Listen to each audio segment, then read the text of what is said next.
Friends, if you're looking for real old school laughs, you're in for a treat because we've got them right here. Flip City Magazine. Remember Mad Magazine? Then it went woke? Well, don't worry. Flip City has no chance of going woke. That's right. 4 times a year, you'll get an actual printed magazine full of jokes, stories, comics, and more, all about today's pop culture, entertainment, and woke politics. Flip City takes terrible entertainment trends we love to hate with hilarious parodies of Lord of the Rings, Stranger Things, The Walking Dead, Star Trek, Hunters, and more. Trust me when I say there is nothing else like Flip City on the market. So subscribe today. It will be delivered in print, or you can even get it digitally if you're one of those wacky Zoomers. Either way, follow our link and sign up today, and if you put in midnight, you get an extra 10% off. Check out Flip City Magazine today.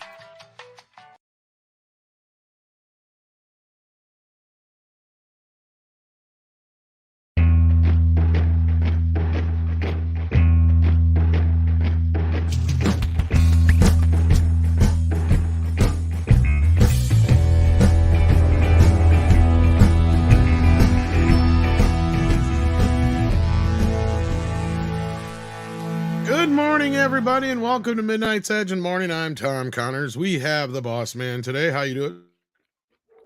I'm doing excellent. Glad to be here with you all. I may sound different because I'm in a slightly different location, but I'm here with my best friends online. So. Oh, I thought it was because you were wearing a towel. We also have Mike. How you doing? Very well, sir. Thanks for the invite. I happened to be available, saw your invite, and so here I am. And it's awesome. The non-YouTuber outreach program that you guys have is great. Thank you for having me. That's what you say. We also have with us, of course, our Canadian contingent, Paul. How you doing? Fine, thanks. I think I can admit to being a YouTuber. You'd like to be one. That's true. I'm grown deep in the ground. I think after your fantastic video of earlier today, which everyone should be checking out, that you are indeed one step closer to being a YouTuber. I also think that that certificate you have for like crossing 100,000 might also help the tiny little. I was going to say that, and you've done enough car videos that I think you qualify. Thanks. Nice to be here on this Friday. Yeah, but there's one thing in your disfavor though. You don't have a killer Alf collection, unlike some other awesome YouTubers. Yeah, Andre, I love you. You're testing me already. This is true. This is very true. I don't have a single bikini haul video. That's my problem. You need to do more of those. And we also have Culture Casino with us today. How you doing, Culture? I'm great. Good morning, everybody. It's good to see you all. Good morning. How you doing? I'm good. Good. You saw a movie last night. I did. I dropped a review on it too. I have a very favorable opinion of The Fall Guy. I was surprised and shocked and stunned and other adjectives. Yeah, I heard anybody who is a fan of the original show may not be as much of a fan, but pretty much everybody else is enjoying it. I think they're reading too much into it because it leaves a lot of room for the original show thing to come into play after the end of the film. And they honored the original show in several ways. So yeah. Plus the fact that, it's kind of a love letter to stunt people, practical effects people, which I love. That was cool. I really enjoyed that part of it. It's really what we need more of in Hollywood anyway. I think people react very favorably to practical stunts versus the CGI has now gotten way out of hand. Mm-hmm. Did you see it too, Andre? Or yeah, I saw it on Wednesday. I reviewed it on Wednesday. Yeah. Well, why didn't you put out a video of it? That's strange. Usually you do when you see it early. Yeah, I know. I didn't have the opportunity to do the clip for it because I'm here now, somewhere else. He's running from the law. Moving on. Probably because he's associated with me. Anyway. Yes, moving on. We have some super chats already this morning. We got Hyperguyver 2 says the $5. Who else is excited to see Chucky is now some Twink's personal. Yeah, look, I tried to warn people about this last year. The first season of Chucky was fine. Yes, it had some gay characters in it, but it didn't dominate the storyline. The second season is where it ran into issues. You had an episode where they were trying to justify murder over misgendering people. Oh, well, you have to have, you need to have your politics in the right order, man. Come on. And now they've literally gone off the deep end with it, which is very sad. I mean, am I to understand that Chucky is now a sex doll? I guess yeah. so. What? Don Mancini just had to go off the deep end with his gayness. So, yeah. Yeah, Pablo's tweet has been going viral, actually. Our very own Pablo over at Midnight Yeah, Espanol. let's bring it up for chits and You sure you want to? Well, are we going to get demonetized? It's in Spanish, isn't it? Yeah, it is. Well, here's the funny thing is I think Adam Krigler had probably the best take on the whole thing. If only we had that's someone definitely who's good. That means I Spanish can on the translate. panel. Yeah. He says Oh, my Chucky is an God. old man psycho murderer. The optics on this are terrible. Either way you look at it, this is some diddler crap or I can't translate that in English for you. Well, make me feel like a real boy, I think is what it says. That is exactly what it says. Wow. Oh my God. Yeah. Well, and this is the problem because this is one of the gay characters they introduced in the first season, and they had a relationship with the main character. Okay. And it was like sprinkled throughout the series and not a big deal. It's a new character introduced, and it's not like queerness hasn't kind of been a part of the Chucky series before, especially with Seed of Chucky. That whole movie is about Glenn and Glenda, and in this series, what they've done is now Glenn and Glenda have come back and they're grown up and they're either played by the same chick or twins because they've now decided that they both have to be women instead of boys, although one acts more masculine than the other. I'm like, they could have had fun with that. They could have had it to where they screwed up and put the boy in the girl's body and the girl in the boy's body and actually played with the whole trans thing. But no, instead they make this whole episode where they try to justify one of them killing somebody over being misgendered. That was in the second season. And then the first episode is completely surrounding this individual's and the main character's relationship. It's like, I just want to see Chucky kill some people. I don't care about their gay love affair, right? Like I would say the same thing if it was a straight love affair. I come to the show to see Chucky kill people. That's it. And instead it's turned into this queer baiting crap. And I haven't even bothered with the third season, and this is in the third season now. So this is not surprising to me in the least. I kind of expected it to go this far. So are we saying that Chucky did a Star Trek Discovery? Because that's kind of he's discovering something anyway. Yeah. He's discovering the pleasures of being which is sad because Brad Dourif has pretty much retired besides doing one thing only. And that's Chucky's voice.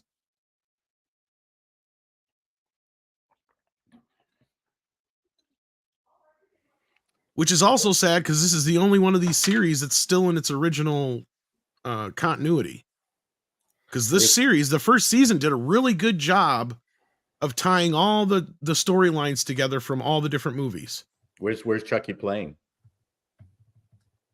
It's on Sci-Fi and USA, I believe, and then it pops on Peacock, I think, when the season's done, or either I don't know if they're bringing him up earlier now or not. I know nothing about Chucky except the fact that he's a doll. Well, it actually has quite the lore going with it at this point because they've had 7+ movies, and like I said, they found a way to tie everything together. That's why it's subject to being ruined now. It had a deep lore. I mean, that's what happens with anything with the lore these days. I mean, even Warhammer. Now when people are wise to, hey, there's a lore here. That's the moment when the company behind it and Amazon are trying to change that lore. And I don't know that they're necessarily trying to change Chucky lore so much as add to it things that probably would have been better not to be added. Like I said, they already had a character they could have explored this with, and they blew it by making the character played by, like I said, I think it's the same chick just playing both roles. But yeah, because for those who don't know, Chucky had a kid in the fourth film, and the kid didn't know if it wanted to be a boy or girl. and the actress Jennifer Tilly had twins in the movie. So they decided, okay, well, they don't have to pick anymore. Well, they could have played a joke with that. They could have played it like they fucked up and put one, they went to the wrong bodies, right? They could have had some fun with it, but no, instead they turned it into this weird thing. And the second season went off the rails anyway, because every episode was a parody of a horror movie or a satire on a horror movie. So like you had one that was like a Shining episode, and you had like a Knives Out episode and all that kind of stuff. It just got dumb. Yeah. Anyway, enough Chucky. Moving on, we have some main topics to discuss. Well, we Dr. still have all Longdongler, send us a here. thumbs up. Hit that thumbs up button if you haven't I already. do love his cheese, though. Chuck E. Cheese? Wrong Chucky. Kenneth LaRock has been a member for 33 months. Thank you for that. And then Callum Lyle says with $5, I read in Bounding into Comics interview that Tatiana Maslany, I hate her. She can go to hell and stay there. Okay, I know what you're talking about here, Callum. That might lead us into our top story, actually. Because Tatiana had some comments about She-Hulk and how it trolled the trolls. So she basically confirmed a lot of the stuff that we were talking about. Oh my God, that means Doomcock was in the show. Probably. Oh, yeah. Oh, for They did exactly what we had said they did. Oh my God. That's awesome. Because I read, it was in Bounding into Comics, but the whole interview, I believe, was in Telegraph. There were like 2 stories about her in the last week and a half, and both of them are sourced from this same interview. The story about her being apologetic towards Iger and about doubling down on the fans. It's in this same story. But honestly, both are kind of like certainly the thing about attacking the fans is very much a rehash of what she said before when the finale episode was released, because that's when they were doing high fives and they were really bragging and having this massive celebration of, yes, we told off the fans, we anticipated the reaction, and it was exactly what it was going to be, which is why we put it into the series, and they fell right into our trap. Except that's not what happened, because she even made like stupid comments like, oh, it's like so difficult for a woman even to exist in the superhero space. Which I'm not sure Scarlett Johansson or Gal Gadot or anyone like that necessarily agrees with. Don't think it's too difficult for them or for Zoe Saldana or for anyone else who's actually popular. But of course, when you have a series that literally and figuratively goes out of its way to insult its very own core viewership, then no wonder the series kind of like ends up flopping. And Tatiana Maslany ends up trying to apologize to Bob Iger because she's worried that she's in some shit list, because it's definitely not being a She-Hulk season 2. That's not happening. Now she's just hoping that she'll be back for more cameo appearances. But if she pissed off Bob Iger too much, maybe that's even happening, because she actually called out Bob Iger himself during the strikes. She was one of those that called him out of touch and mean and horrible and all of those things when he said that the writers on strike had unrealistic demands. So I could be wrong. I could be wrong here, but Bob Iger strikes me as the kind of guy that doesn't forget shit like that. No, I kind of agree with that, and I think that she may have gotten some inclination of that as well. I wonder if it might have come from Feige, actually, because we're just finding this out now. And here's another one that we kind of reported on in the background, and it turned out to be true. Kevin Feige originally told Hugh Jackman, don't come back. And he rejected Ryan Reynolds' first Deadpool 3 pitch. What did we tell y'all? Huh. Yeah, it's wow. Look at it. It's Friday. It's the first Friday in May, and it's confirmation day. Tom, how do you feel? I feel pretty good. And somebody else who I think said, I think this is a knew it moment. Somebody who might have even had added to this or knew something about it, or I know it definitely had talked to us about it at the time, was Script Doctor. How you doing?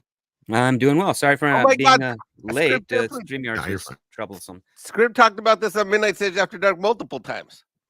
Talked about what exactly? What's going on? Oh, we've talked about how Kevin Feige rejected the original Deadpool 3 pitch, and Bob Iger as well, because they didn't want R-rated. Well, I knew about Bob Iger and the R-rated. I had no idea about Feige. No, yeah, now we're hearing about Feige. Yeah. He says, let me give you a piece of advice, Hugh. Don't come back, Feige said. You had the greatest ending in history with Logan. That's not something we should undo. He does not understand the shit at all, does he? No, he does not. Like, he's showing so badly how he does not understand this shit. He doesn't get it at all. I mean, he said similar, you know, he's got other people backing him up similarly with not bringing back Tony Stark, not bringing back RDJ. You know, I'm like, you're a freaking idiot. You don't get your audience. You don't understand the way comics work. You know, if you're the one that took us into this mess of a multiverse. Well, killing him was a mistake anyway. Oh yeah, and you can't even manage it. What an idiot. Well, he doesn't understand comics at all. I've said that before, that, you know, comic book characters, how many times has Batman, Superman, Spider-Man died on the cover of comic books? And then you read, you know, there's always, comic books have always been bait and switch. I mean, we all know that, but we've kind of accepted that because we want the adventure and we want to figure out just how it, or we want to see how it is that they managed to resolve what the cover promotes. Feige is not one of us. He doesn't understand the fun and the silliness of it. You know, it's one of the things where I'm watching some walkthroughs of Stellar Blade, and the gaming conventions that they have in it are ridiculously unapologetic gaming conventions. And I really appreciated the fact that they didn't try to hide it at all. It made it fun. So it's, Feige is not one of us. We need to stop. We probably have a long time ago come to that conclusion, but there was that moment. I remember we were all talking about that. Oh, Feige he's one of the gang. No, he's not. He's not. It wasn't that he's one of the gang. It's that he did know how to get things produced, and he was taught by one of the best in the industry, which is Lawrence Schild O'Donnell. Like, that's where he got his start, and he did what every good producer did, which is he used that name, that connection, and the several credits he had on her films to give him some substantial standing within the MCU with Jon Favreau, Joe Esposito, and all those people, and Ike Perlmutter.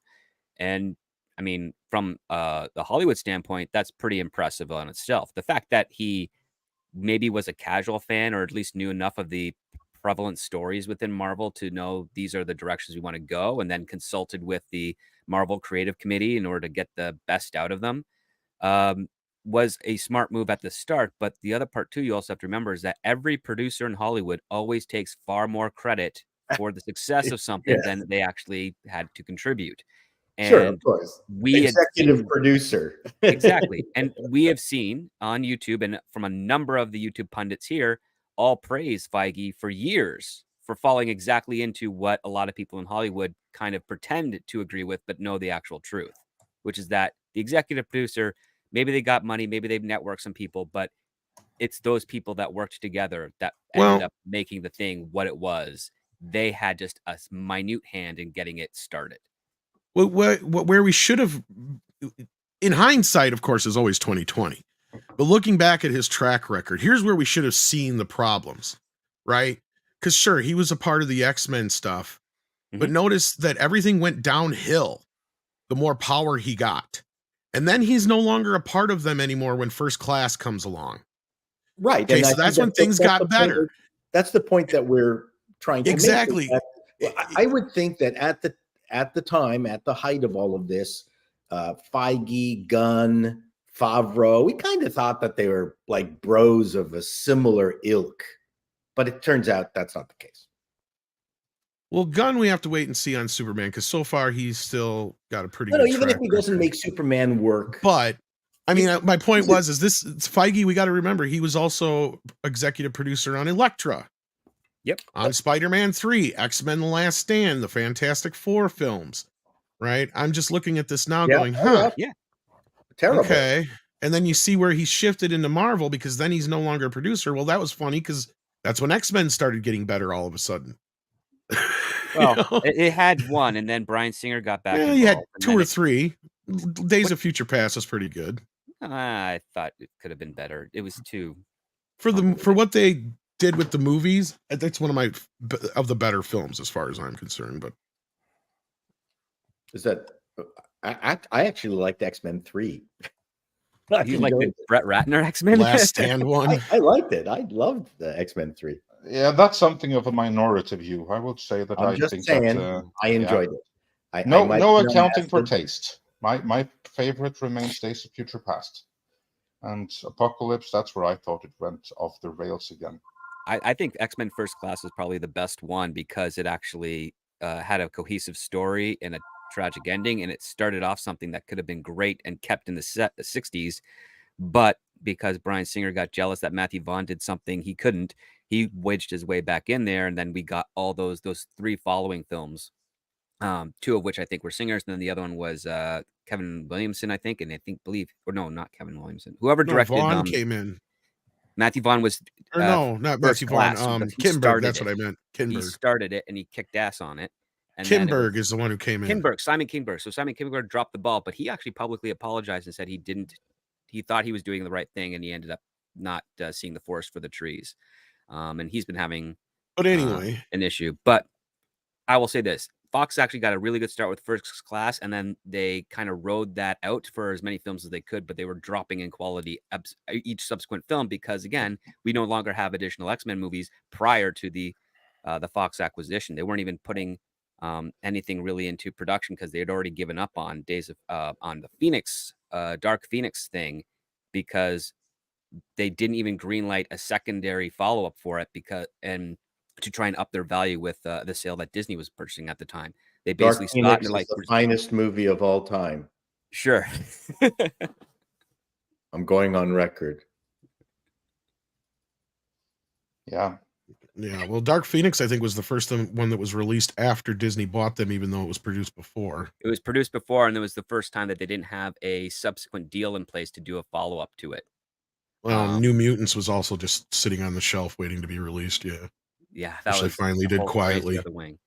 But anyway, so that leads us to the whole point of, if you go by last year, I know there was a few Marvel films that were probably in the biggest bombs of the year, but this year they lucked out because Guardians of the Galaxy 3 didn't bomb, and but they got Captain Marvel on the list. I still think that Guardians of the Galaxy wasn't profitable, but okay. Well, I'm not going to argue with that because I think you're probably right. If it was profitable, it was barely profitable.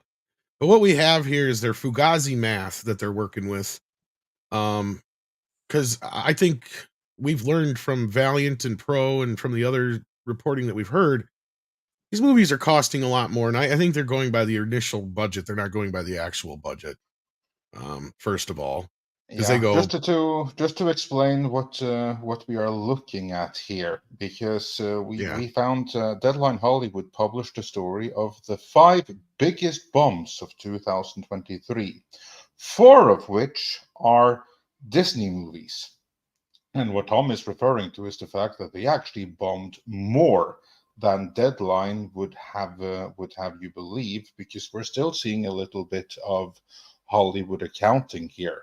So when they admit that the biggest loser lost more than 200 million, then the reality is it probably lost more than 300 million. And you'll also note that they're counting the self-dealing here. And this is how I also found out that Ninja Turtles supposedly was somehow profitable. Paramount paid themselves $100 million for it. Woo! Wow. So Paramount did the same thing that Disney does. So this $90 million, take that the fuck off the table right now. Because you can't take $90 million from one pocket and put it in the other pocket and say you just made $90 million. Oh, that's Hollywood accounting for you. Wait, Paramount Plus paid for themselves? Mutant or did they Mayhem. still finance it? Mutant Mayhem. For Mutant Mayhem. Because they're claiming that movie made $204 million profit when it only made $180 million worldwide. Because they're counting the $100 million that Paramount paid themselves for the movie. Wait, did that get exclusive on Paramount Plus? Because I thought I saw that on something else. No, Okay. It was exclusive on Paramount Plus. You know US what? Anyway. Could be one thing that could be interesting in this that could stick them in the eye is that, you know how certain actors and sometimes writers will get a percentage of movie profits? Yes. 2% or something like that. and usually the accounting is bullshit anyway, and nobody gets paid out.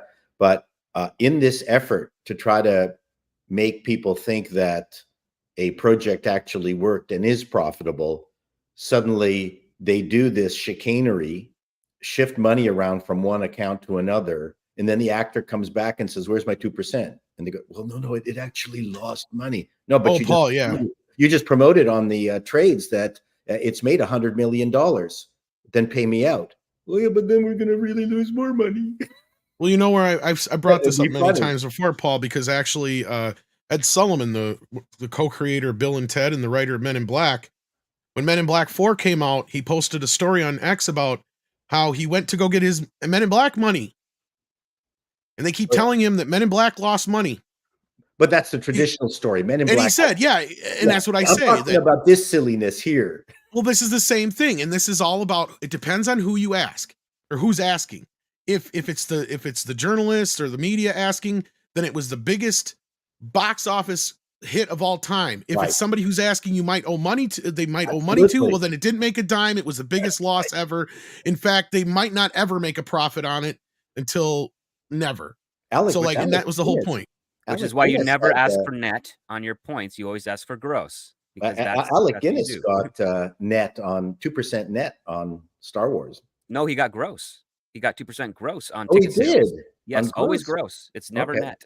The best deal ever made was Jack Nicholson for Batman. Yep. Yes. Which was he was able to get because Marlon Brando did the same thing for Superman. Let me also say that another of the best deals ever made was RDJ's deal for all the Marvel films. He's made bank on those. He made bank, yeah. And then the there's another one that's notorious. It's Tom Cruise, first dollar deals that he gets. Mm-hmm. So yeah, I mean, there's a handful of guys. Anyway, sorry. So I'm just saying. So they're looking at so what they have here is a breakdown. So they claim that it made a domestic and international total there together of $206 million for the Marvels. And it cost 270. Well, we know it costs more than that. They're putting 110 for prints and ads. That sounds about right. Residuals and other distribution expenses. Okay. Interest and overhead. Okay.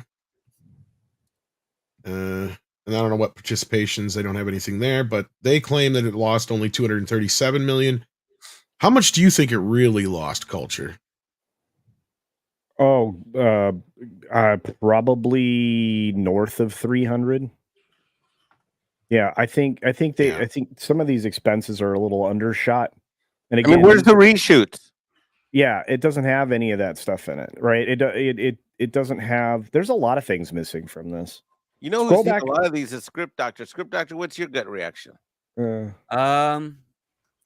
it's the thing is, again, this is the part that has to be broken, which I don't think will ever be broken. And that is the fact that a lot of these movies, like, they get a line of credit, but they also get that line of credit by also pre-selling their stuff on distribution.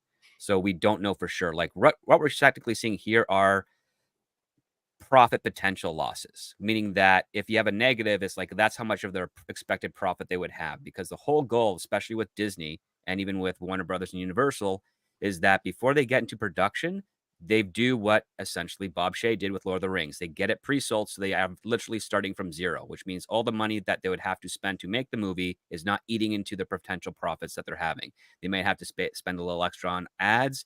They might have to spend a little extra on maybe some reshoots or post-productions. But ideally, the whole point is that when it gets to theaters, they're basically looking at a pure profit strategy after their take from what they get with the theaters. That's their goal. They don't always get the goal. Sometimes they get maybe 60% of the budget done, or sometimes they get 40% of the budget through pre-sales and loans.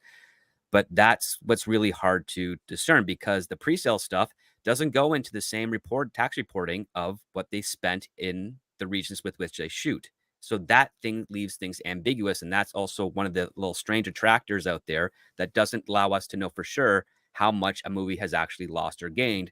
All we are able to rate is this is how much they were expecting to make, most likely at the box office. And because they didn't make that, this is the calculated potential loss of what that was made. So I would say their calculated potential loss is probably on point. But since we don't have any of those additional financial numbers until 2 more quarters, we have to wait before the next set of filings for some of those movies. So that price there that the studio net that they're reporting is probably going to be closer to like what 300 million of what they would get. But if you take a look at the overall accounting, probably not as big as a loss, which is why they're able to weather it and why there's not as many people streaming to the high hills within corporations like Disney and their larger investors streaming to the high hills as to why they're losing this much. Because again, if they're using that model, which is a model that's been done for like 40 years, yeah, they're still in okay standing, but it's not good because again, every studio should be making the money back if they had spent it. And that's the problem here. We're looking at money that they're not making back as if they had spent it. Well, and I'd like to know where they're getting some of these numbers too, because now the television and streaming, well, that would be, they say 90 million. Well, that's what Disney paid itself, right? Where are they getting this 40 million for home entertainment from? Because I'm trying to find the actual video sales and I can't. I can't find any video on demand, DVD or Blu-ray sale. Couldn't it be pay-per-view or something like that? That's what I'm saying. That's probably a collection of all. But then going back to what you and Culture were saying earlier, couldn't that mean pay-per-view distribution, internal payment of money from one pocket back to the other pocket? Or not in this case. I will say this one is theirs. This sounds about right. You got 40 million here, so that's probably about 15, 20 million in DVD, Blu-ray sales, and then another. It could be just VOD. Here. It could be just VOD. Well, it says home entertainment. Yeah, so I think they're combining all of them. Is my point. Yeah. Here's one possibility. So the TV and streaming stuff would be the 90 million. That would be the cost to move the license over to the streaming network. The home entertainment might be how much of the subscriber fee percentage can they claim is associated with that film, and that might be an estimate. Well, I think that's actually, that's where television and streaming comes in. That's where I think they're considering what they're making from their streaming might be, if it's selling it back to themselves, that would be a direct line of cost. The home entertainment would be the result of that cost. So if they spent 90 million and they managed to make 40 million in profit, the overall cost expense would be 50 million that they have to make up for. Because again, it's a monthly subscription fee, right? They're counting these together though as like a plus. That's my point. No, I'm counting them as a minus, actually. So see, they're counting them as a plus. That's my point. So I have a question. I know Paramount and Warner Brothers is really good with the pre-sale, going out for pre-sale, going out to movie investment funds, which also take the risk. It's a little bit. They don't loan money out. They share the risk. Yep. And they get a percentage profit point on correct. And so that's a much better deal for the movie houses anyway, because if you are loaning money, then they're the first people who get paid. But notwithstanding that, Disney, they've never really had a reputation for pre-sale. Oh, they have actually, since they got Marvel and Star Wars. That's what they've been doing. They have, okay. So yes, that's why their budgets, I think, are so inflated, is because they're not very good at it. What they're doing is they're only doing pre-sale theatrical. They're not doing pre-sale distribution because everything is going straight to Disney Plus. So that's the other part that's we haven't figured out yet, which is, okay, so they're pre-selling the territories with regards to theatrical distribution, giving them deals, giving them percentage points, whatever on top of that. But they're also, because they got so big so quickly, they were able to get huge deals from those markets. And then you also have like, okay, so they have their star internationally. So maybe they do something where they sell back to themselves again for that, which is another set of money moving shell game. It's really complicated. I've been asking every accountant that I can get my hands on that I knew in Hollywood how they might think it's working, and they're still baffled by it. All they know for sure is that if Disney is losing as much money as it's being reported, they should technically be in more of a panic than they expect now, but they're not. And she's like, it's telling me that there's something else going on there, with they're either completely turning a blind eye to it, or there's something else going on there that could be business as usual or far worse, and I don't know what that is yet, and I don't know if I'll ever know what that is yet, because nobody. All the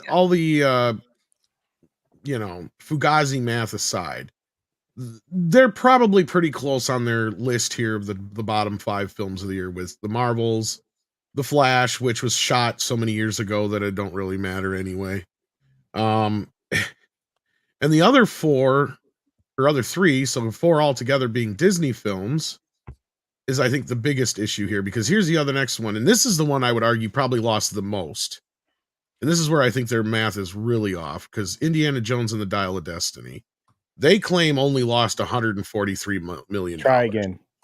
I think it lost that much just in advertising. Yeah, go ahead and culture. No, this might be up there with one of the worst flops in history. Yeah. Net lost 143 million. Try again. We still don't even have the entire budget for this thing. Up to what, like 500 or 400 million the last time Valiant and yeah.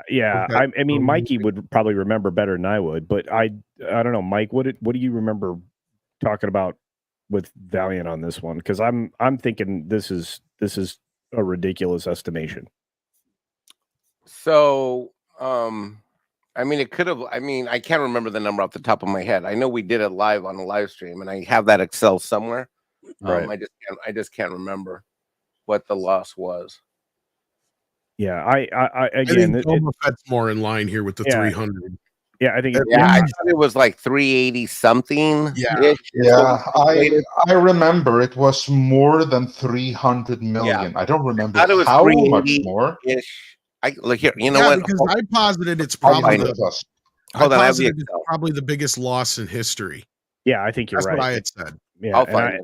Yeah, and what's really funny is we still don't even know how much it's lost. That's just where we figured it out, right? That's not even where it actually is. It's in I love how much Disney paid themselves for it. Yeah, you can't do that. $120 million is what they paid for the Disney Plus streaming here. Why? They're imagining things. And I'd like to know where they made that much on home video sales too, because I don't know too many people who own this one. No. Yeah. Well, that's a brilliant way of trying to make it less. Like, oh, look, we put it on Disney Plus, and we made 120 million putting it. No, you didn't. But this is about saving face. And you see what happened right here now. Kathleen Kennedy is, when she wants, she's on her way out the door. It could very well be that this was the last movie to be released while she's president of Lucasfilm. It would be very embarrassing if this was the worst flop of the year. It'd be very embarrassing if it was a bigger flop than Cleopatra with Elizabeth Taylor. Which it is. I guarantee you it is. I guarantee, because that movie actually technically made money. Mike found the numbers, didn't you? So is this a... There you go. This is the Excel I did after Valiant's live stream. I did this on that Monday or that Sunday night. So domestic, international, and then the split box office, which those are averages 60-40. Studio gets, theaters get, blah, blah, blah. Estimated production, marketing. And so the low loss was 322, and what we thought was realistic was 378. So my memory was somewhat correct with a 380. Yep. Yeah, that sounds about right. That was about right. Absolutely, it was. Yep.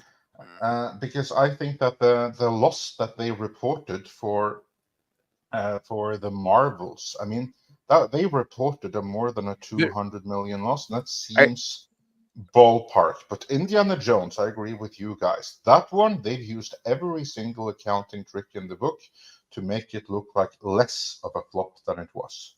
Well, I disagree on Marvels. I think Marvels lost more money too, but I still. I also think that it lost more, but I don't think it lost as much more as did Indiana Jones. And there was one footnote here, guys. We couldn't come up with a number, so we did not include the phenomenal amount of merchandise and action figure sales.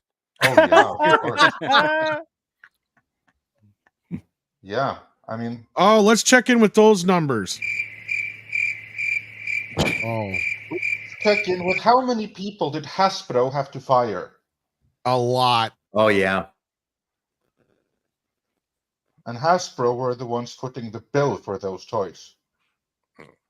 Yeah, that's something I don't think that I mean, I know our viewers understand, but I don't think people out there in the Twitter sphere and all that generally understand, is that the merchandising, if they don't make the money that they're expecting on this, The studios aren't out that money, but what they are out is the next time out, right? Like, and that's where Star Wars, they don't even have a section anymore at my local Walmart.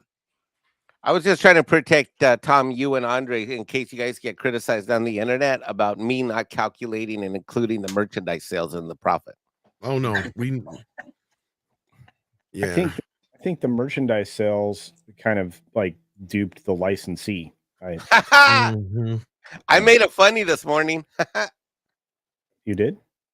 Well, I was just joking how I didn't include the merchandise sales. That was my funny. You know what, Culture? I'm a funny guy. What sales? Yeah.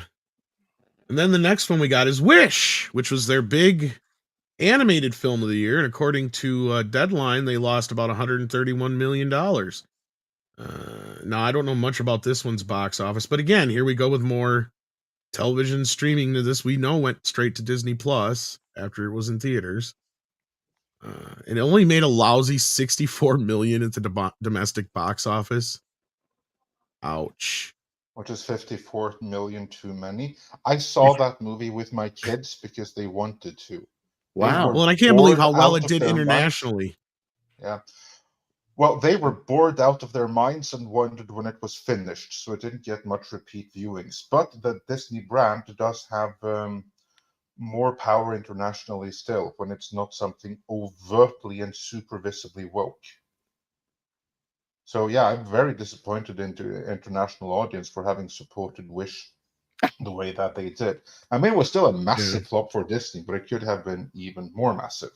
It rightfully should have been. But new chance to send a message with the next and upcoming Pixar movies from the same self-appointed new heads of animation. What was the name? Jennifer Lee or something like that. Yep. Film Threat did the scoop on it. I'm still working on my follow-up. I've just been busy the last few weeks here with how Jennifer Lee has taken over the Disney animation and completely and utterly ruined it. Wish was her crowning achievement. So too bad it didn't flop even more, which it should have. Yeah. Yep. And Tom H asks, what are the top grossing films? Well, they did a counter to this. And if we got time, maybe we'll get into it. But I call even more Fugazi on the numbers on that one. Because they're claiming a bunch of movies that made money. And I think it's because they're claiming, that's what we were talking about before with the streaming revenue. Yeah, here's the thing to keep in mind. This comes from Deadline Hollywood. Deadline Hollywood is an industry outlet. They're going to report the industry figures. So what the industry says themselves, hey, these are the numbers. That's what they're going to report. They're not going to do an honest report and say, well, actually, Disney, one of our biggest clients, they lost, so they're not going to do that. That's up for people like Valiant Renegade, people like us. We're the one that's going to have to call out the edit in the official narrative. What Deadline Hollywood presents is the official narrative. The official narrative isn't always the actual narrative, or the actual truth, rather.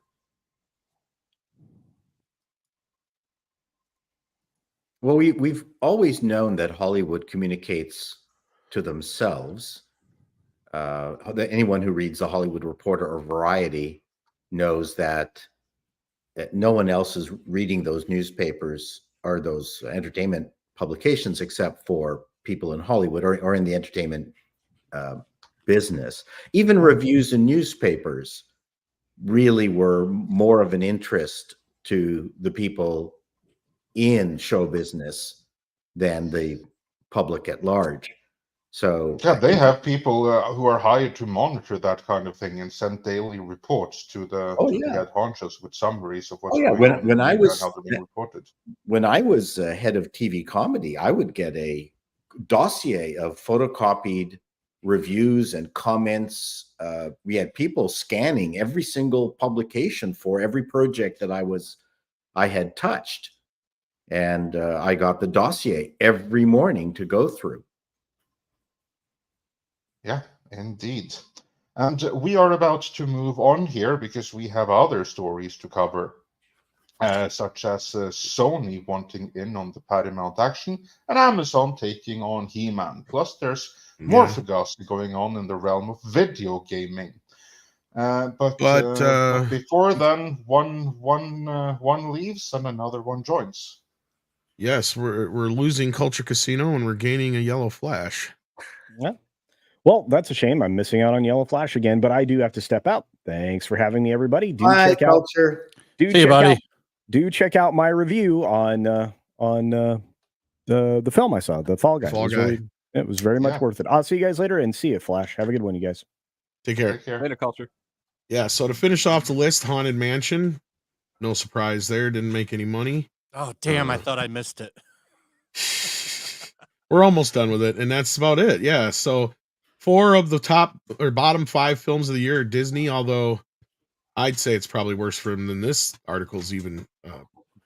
Haunted Mansion's an interesting example because it wasn't as bad a film as everyone made it out to be. I liked it. And if the Disney I brand, tried to watch it, but if the Disney brand was still strong, that would have been a nice little first base hit. I agree. I agree. think that movie flopped because of the damage to the Disney Correct. brand. Yep. People took a look I at mean, the if the Disney poster. if the Disney brand was still strong, all of these movies would do. No. But I'm just using that as an example of a fair to middling movie. Is a perfect example of an okay in between the big hits movie kind of effort. And they would have done fine. That's my point. Because it's a non-franchise I got movie. you. All of the others are part of big franchises. Right. Whereas this one is a remake. I think but it's back not to the part of day, the man, franchise. when Disney movies were, I mean, they were events. Like the whole family would go. It was like Disney. oh yeah, movies, even come the and let's worst go of their see it. crap made money. Even the garbage. Well, I mean, the Haunted Mansion, that was kind of like a throwback. Well, that's to when you around get into the shit 2010, years. 2011. Yeah. Yeah, now you're talking shit years though, Andre. We're talking about like even their lesser animated films like Hunchback of Notre Dame and Hercules and stuff like that even made money. And those are kind of trash if you look at them in comparison to the I Renaissance love Hercules. films. I know a lot of people do, but that movie came out in the wake of their I know. Who put crap. my hair out? Well, the big problem was they lost Howard Ashman. That was the big loss there too. Yeah. But Who yeah. put my hair out? One of my favorite movie lines of all time. That had James Woods. That was the one that's Woodward funny because James Freeman? Woods, they replaced his voice at Disney, the Disney ride, didn't they, Mike? Mike's gone. He had to step Woods out. was great. Yeah. in And that. then I think Bobcat Goldthwait, they also got into an argument too with for a while there. Bobcat. I met Bobcat. What a sweetheart. Is Yeah, he good? me too. Is he cool? Oh. He was one of my favorites growing up. So it's cool. He's just one of the nicest guys you could meet. Really His nice. comedy was out there. I loved him. He was, I mean, I don't want to get into Bobcat Goldthwait, but I mean, he was able to go off script and talk about stuff in ways that an awful lot of comics were afraid to do. And such a smart guy. Really, really. He is the intelligent first individual. one that made a joke about all the filming of violence because he actually says, if you see me getting beat up by a bunch of cops, put the camera down and come help me. Yep, I remember that joke. And that was It was done right before after the social media. Yeah, it was right after Rodney King. Yep. The Rodney King camera, the camera that was used to film him, I think was sold for $75,000 to a collector. Are you kidding me? Yeah, the Sony, some Sony camera. Someone will buy it. Heritage Auctions always is selling shit from Hollywood. I check their site all the time. They just had like the Howdy Doody costume was for sale on there. Somebody paid a lot of money for it too. I was kind of surprised because I'm thinking, who the fuck remembers Howdy Doody at this point? Wow. Well, you need a specific collector. You need the right collector for it. Right. That's like the thing with collectibles. As the thing fall out of pop culture because the fan base dies off. I mean, like for instance, Bob Hope I mean, collectibles. I don't think collect the same now. Bob Hope collectibles. they don't wait for. I mean, they just had the Spider-Man suits from the Raimi movies on there not that long ago. Yeah, All of them. but that's From, what like, I every mean. movie. But that's something new. But like with some of the more obscure stuff, like the older it gets, especially if it doesn't have like much relevance today. That's why I mentioned Bob Hope. There was a time when there was a massive market for Bob Hope collectibles, but the fans are all dead now. Yep. No you're one getting to cares. that point with Elvis. Actually, I would say Elvis's stuff has kind of gone down a little bit in popularity too. Not nearly as much as Bob Hope, but Yeah, what I- happened to them remixing his songs and releasing them? he had his moment in the sun again. It just kind of, and it had. Well, they it just ran its totally course. dropped that, and I thought they were going to keep doing that. Well, Elvis is like the Beatles. Every generation discovers them, but it feels like Elvis has kind of lost some steam with these last few generations, where the Beatles are still kind of going okay. But My Rita Moreno action figure is not doing well on eBay. that Austin Butler movie helped a little bit though, but not much.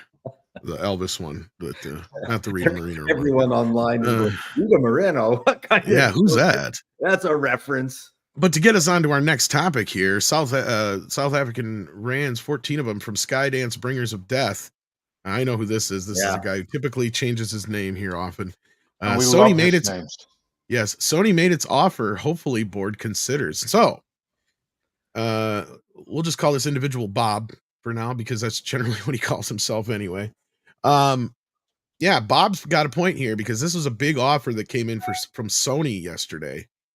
$26 million on the table Billion. now.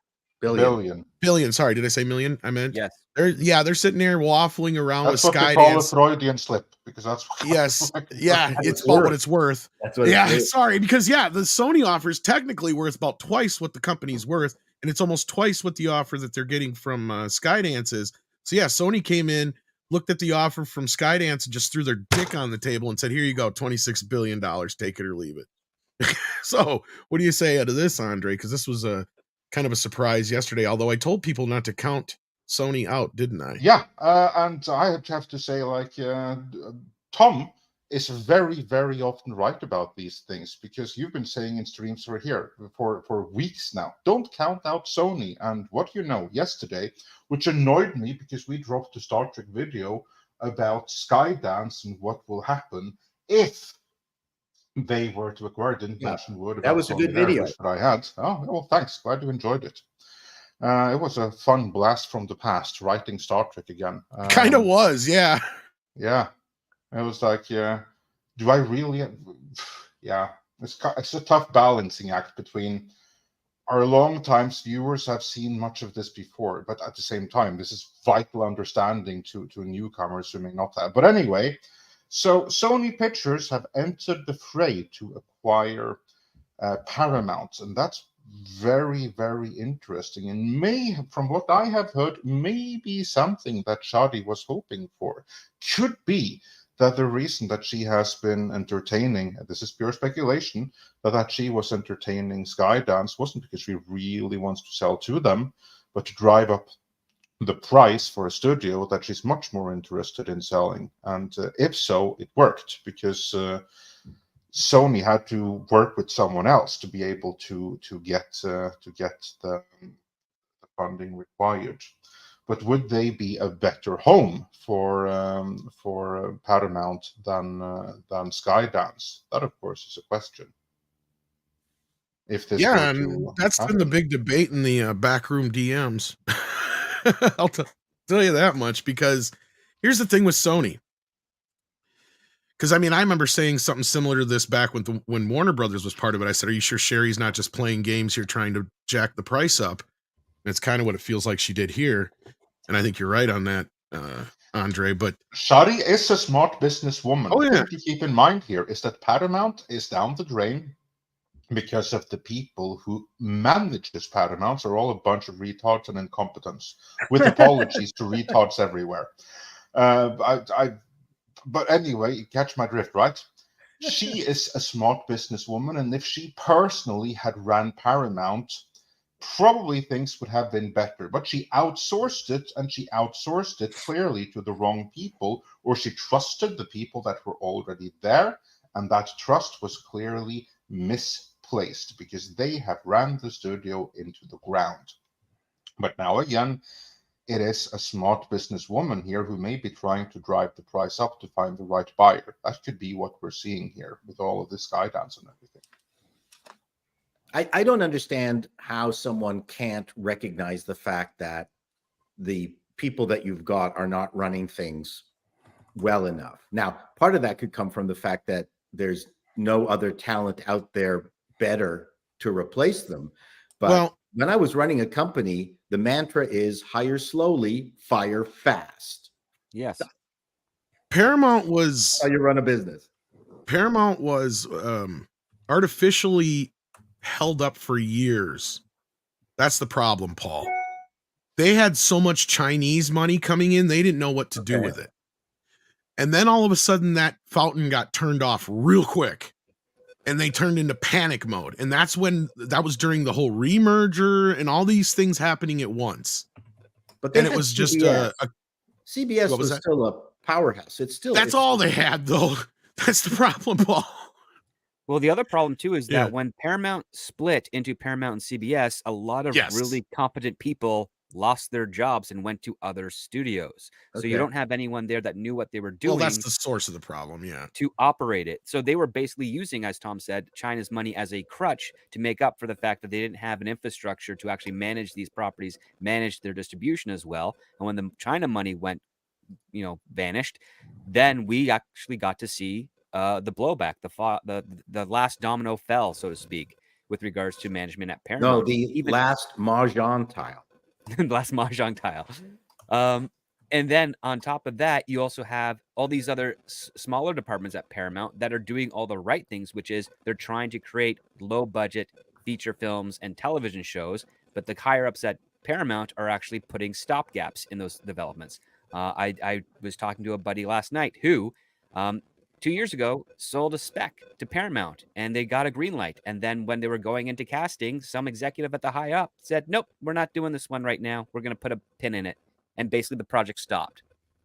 And if that's what they're doing at Paramount after they made all these massive purchases over the last 5 years, they're basically just hoarding a bunch of IP, spending a bunch of money up front, and then not delivering on a production and a release. So they're not making any money off of it either. So it's completely backwards thinking with regards to studio development.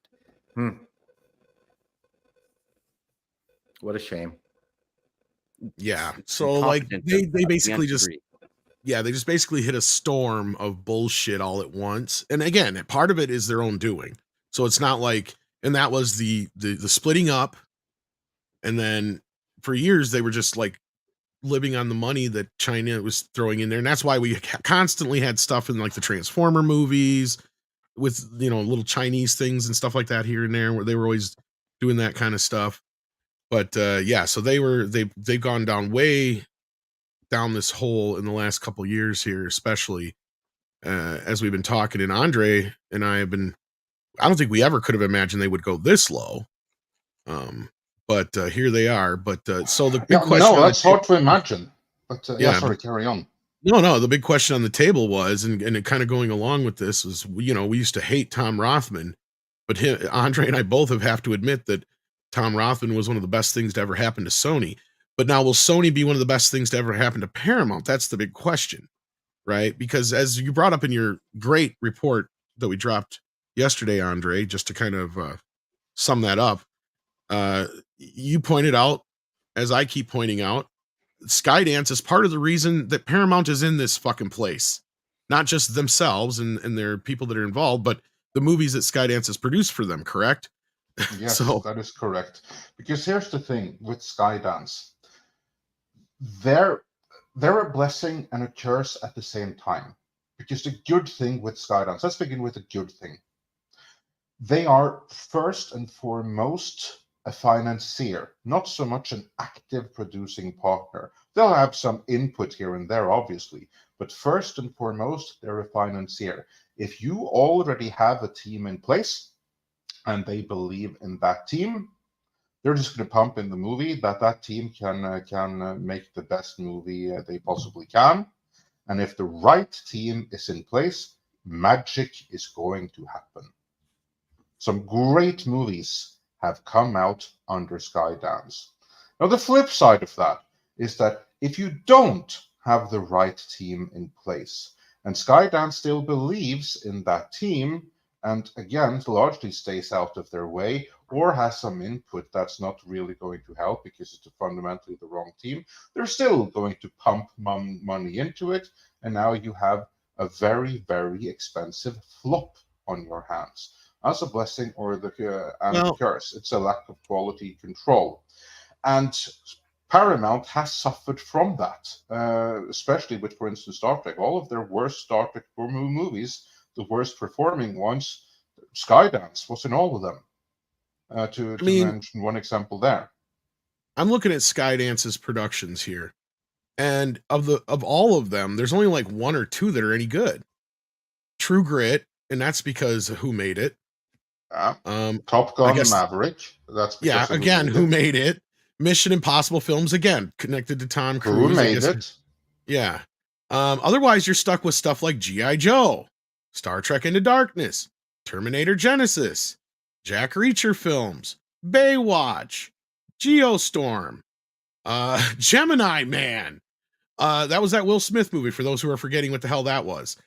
Snake Eyes.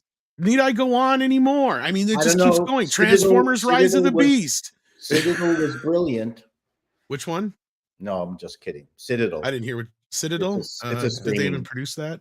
It's a streaming show. Skydance produced it. Yeah, they also fund a bunch of streaming shows all over the place for Apple and for Peacock. And the Family Plan. That's the one I just saw. That's actually pretty good. That was good. Yeah. The Tomorrow War is another one that wasn't too bad. But again, they're straight to streaming movies, so we don't know how they would have done in the box office.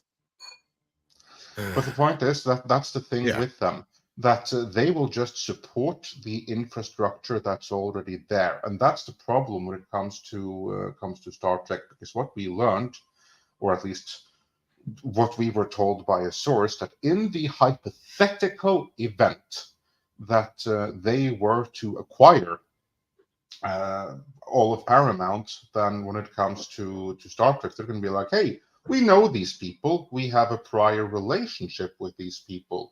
We like what these people are doing. So we're just going to give our friend J.J. Abrams a ton of money to make more Star Trek movies, and we're going to support our other friend, who we are slightly less friendly with, but we're still good business partners, Alex Kurtzman, so he can continue what he's doing with Star Trek. So that's just going to be the continued destruction of Star Trek. My problem with Sony is that I think it's going to be much of the same thing. Because here's the thing: what you need, what any company needs, is good brand managers, and that is what, with a few exceptions, Paramount doesn't have.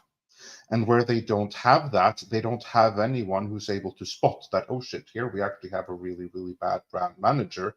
Because, for instance, you look at Star Trek, you look at Alex Kurtzman, you see, wow, he has produced so many series. He must be amazing. He's rivaling Rick Berman with all the stuff that he's produced. None of his connecting, but they don't see that. They just see the output. They see how much he has produced and equate that with quality and success, even though it absolutely isn't if you look further down in the numbers. But my worry is that if Sony were to take over, Tom Rothman, he's not going to know anything like this. The good thing about him is that he has learned what he doesn't know and when to back off. Now, is there someone else in Sony who knows what they're doing with Star Trek? That's not the way to do this. Is there someone in Sony who knows that? Is there someone there who can go in and be a better brand manager? That I don't know, but I don't have any reason to think so. And that's my worry. I think that where Star Trek is concerned, if Skydance takes over or Sony takes over, fans are in the same place because it's going to be the same team continuing what they're doing. That's my big worry. Because you need someone that understands where they have stepped wrong. And unfortunately, I don't see too many in Hollywood right now, certainly not who are in a position to do anything about it, recognizing that. Yes, Script Doctor recognizes it. And there are many, many others who do, but they're not in a position where they actually can do something about it. The people who are in a position who can do something about it, I don't know that they see it. Well, and Tom Rothman, here's the thing, and we don't know if he's the one who really wanted this to go through, if it was people above him. He is not an IP person. And here's the reason why Sony is in better shape than it was, say, 5 years ago, is because Tom Rothman has taken a lot of chances on smaller, medium-sized pictures the kind that Paul and the rest of us bring up all the time, right? Like he was responsible for Baby Driver, for instance. That was a huge hit for him. That made Great a lot movie. of money. It made a lot of money for them because it didn't cost jack squat to make. And he champions those kind of movies. He's not a fan of comic book movies. He's not a fan of sequels and IPs. So that gives me a little bit of pause. But I also wonder if they're not more interested in the catalog, which means good things for home video. And maybe Sony just wants to adopt Paramount Plus because, as Script and I were talking about last night when this first dropped, Paramount Plus, surprisingly, is one of the few streaming services that's in better shape. I don't know if you want to elaborate on that, Script. Yeah, they don't spend out as much money as the rest of the guys do. They don't. And even in the situation where we see here the Teenage Mutant Ninja Turtles selling them to itself, it's still been projected by multiple accountants. There were articles about this last year that they would be profitable at the earliest 2025, at the latest 2027. But you know what's been driving that profit? It's been since they bought Pluto. Yeah, which is also an ad-supported system as well. And then Paramount Plus is also leaning more into ads as well.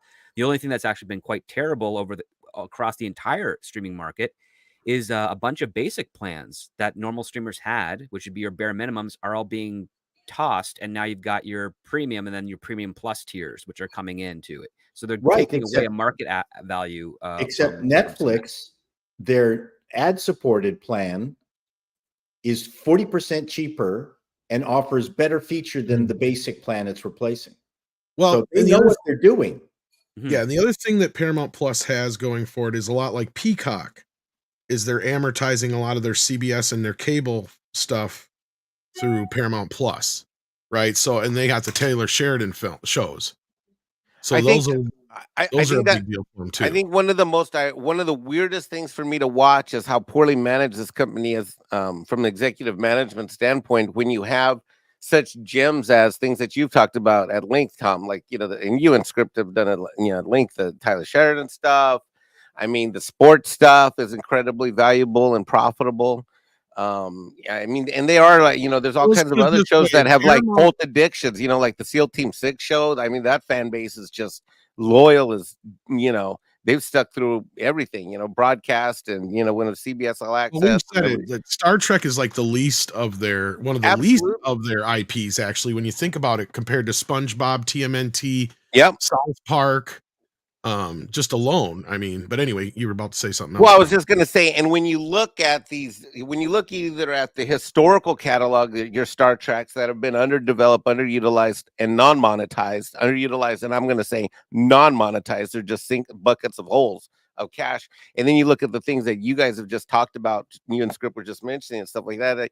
When you look at this, it's shocking to me, this valuation is coming in this low. Certainly is warranted, because if you look at the balance sheet and the stock performance, I mean, yeah, you get from a market standpoint, 26 billion, they should take it and run.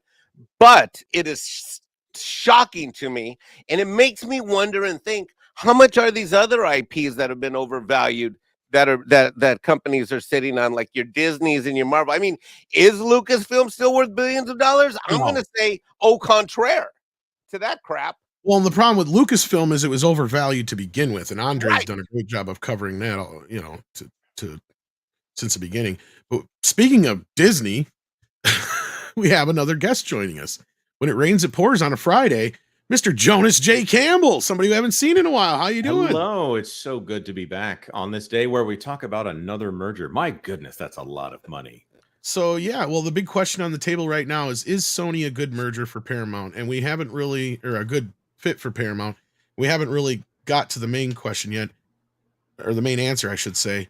We've been just kind of getting there, and to kind of bring you up to speed. But I mean, I want to hear what everybody else thinks about this. I mean, Tom Rothman is a concern as far as IPs go. But at the same time, I think Sony's a much better home than Skydance would be.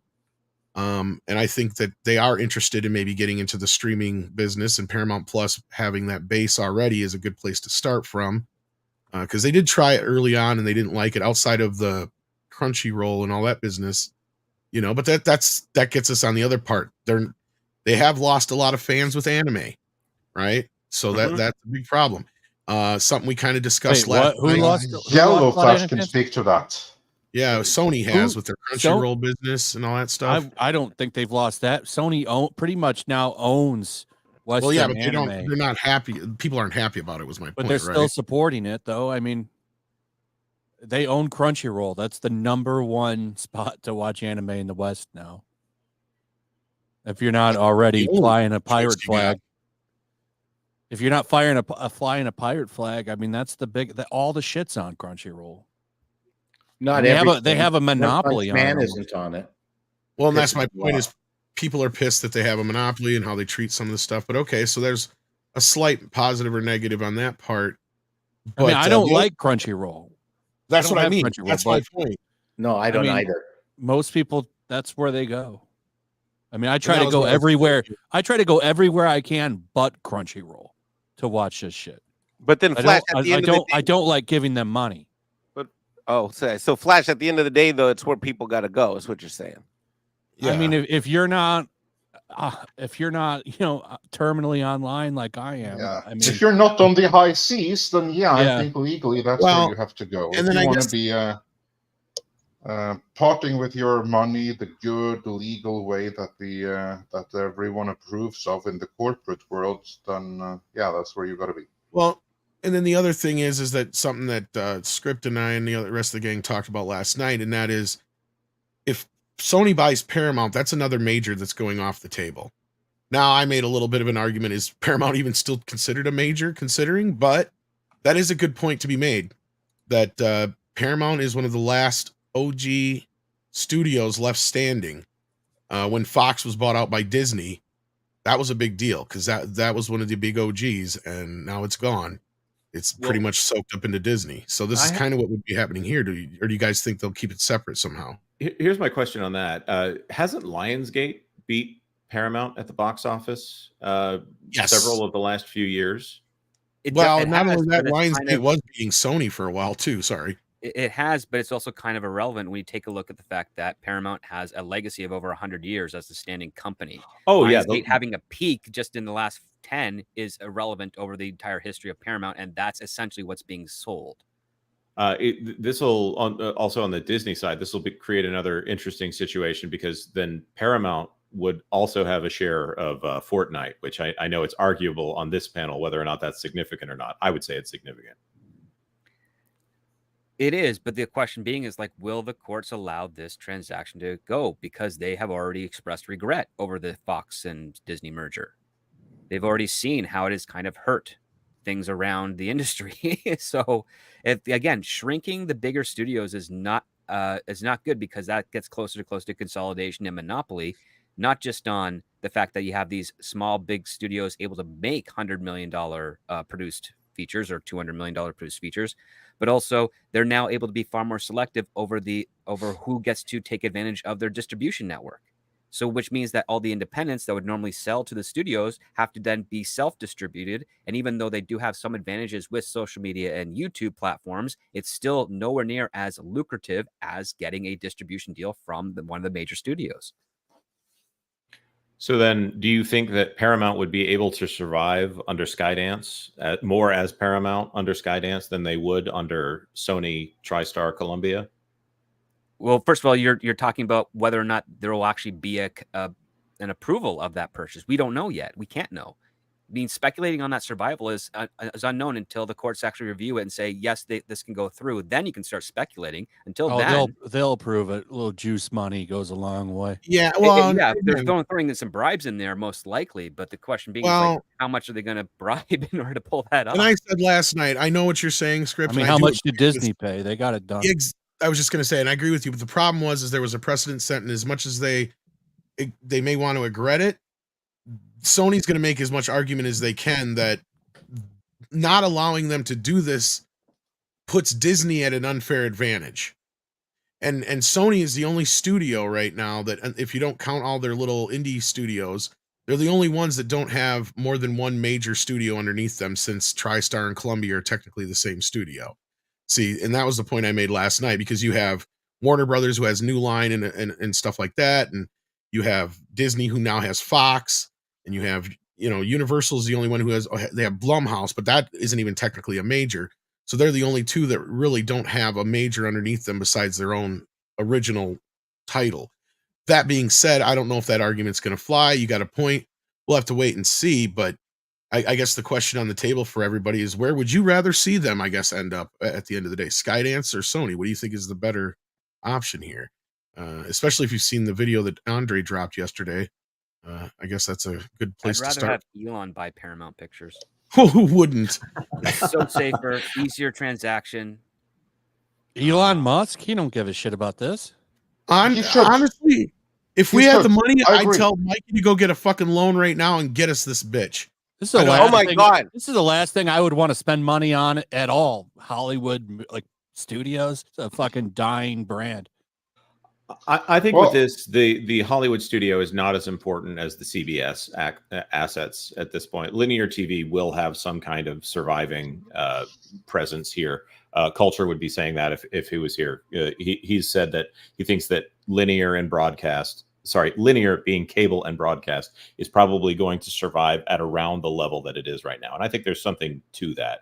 It's got one generation left of it for sure, because the internet is going to dominate, and that will be the means of communicating over the air broadcasts in the future. Right. I mean, if we're talking from a technological standpoint, it's pretty much the same thing as internet TV. It's just the method that people are, or the method at which you access it. It's all bits and bytes when it comes down to it. Your coax cable is your data connection anyway. So, but that 50% of the market that it represents right now, whether or not that is labeled as an internet company or not, broadcast channels or cable channels or fast channels with these micro IPs, that's something that Sony right now doesn't have full access to because they don't have CBS. CBS is delivering a lot of content that is in that older style. I think they're doing better in linear than they obviously are on streaming, because the headline just hit that Knuckles is the biggest premiere ever for Paramount, and while we usually push back on that Park Place when Disney says it, I think it's barely true. in it too. Is that true?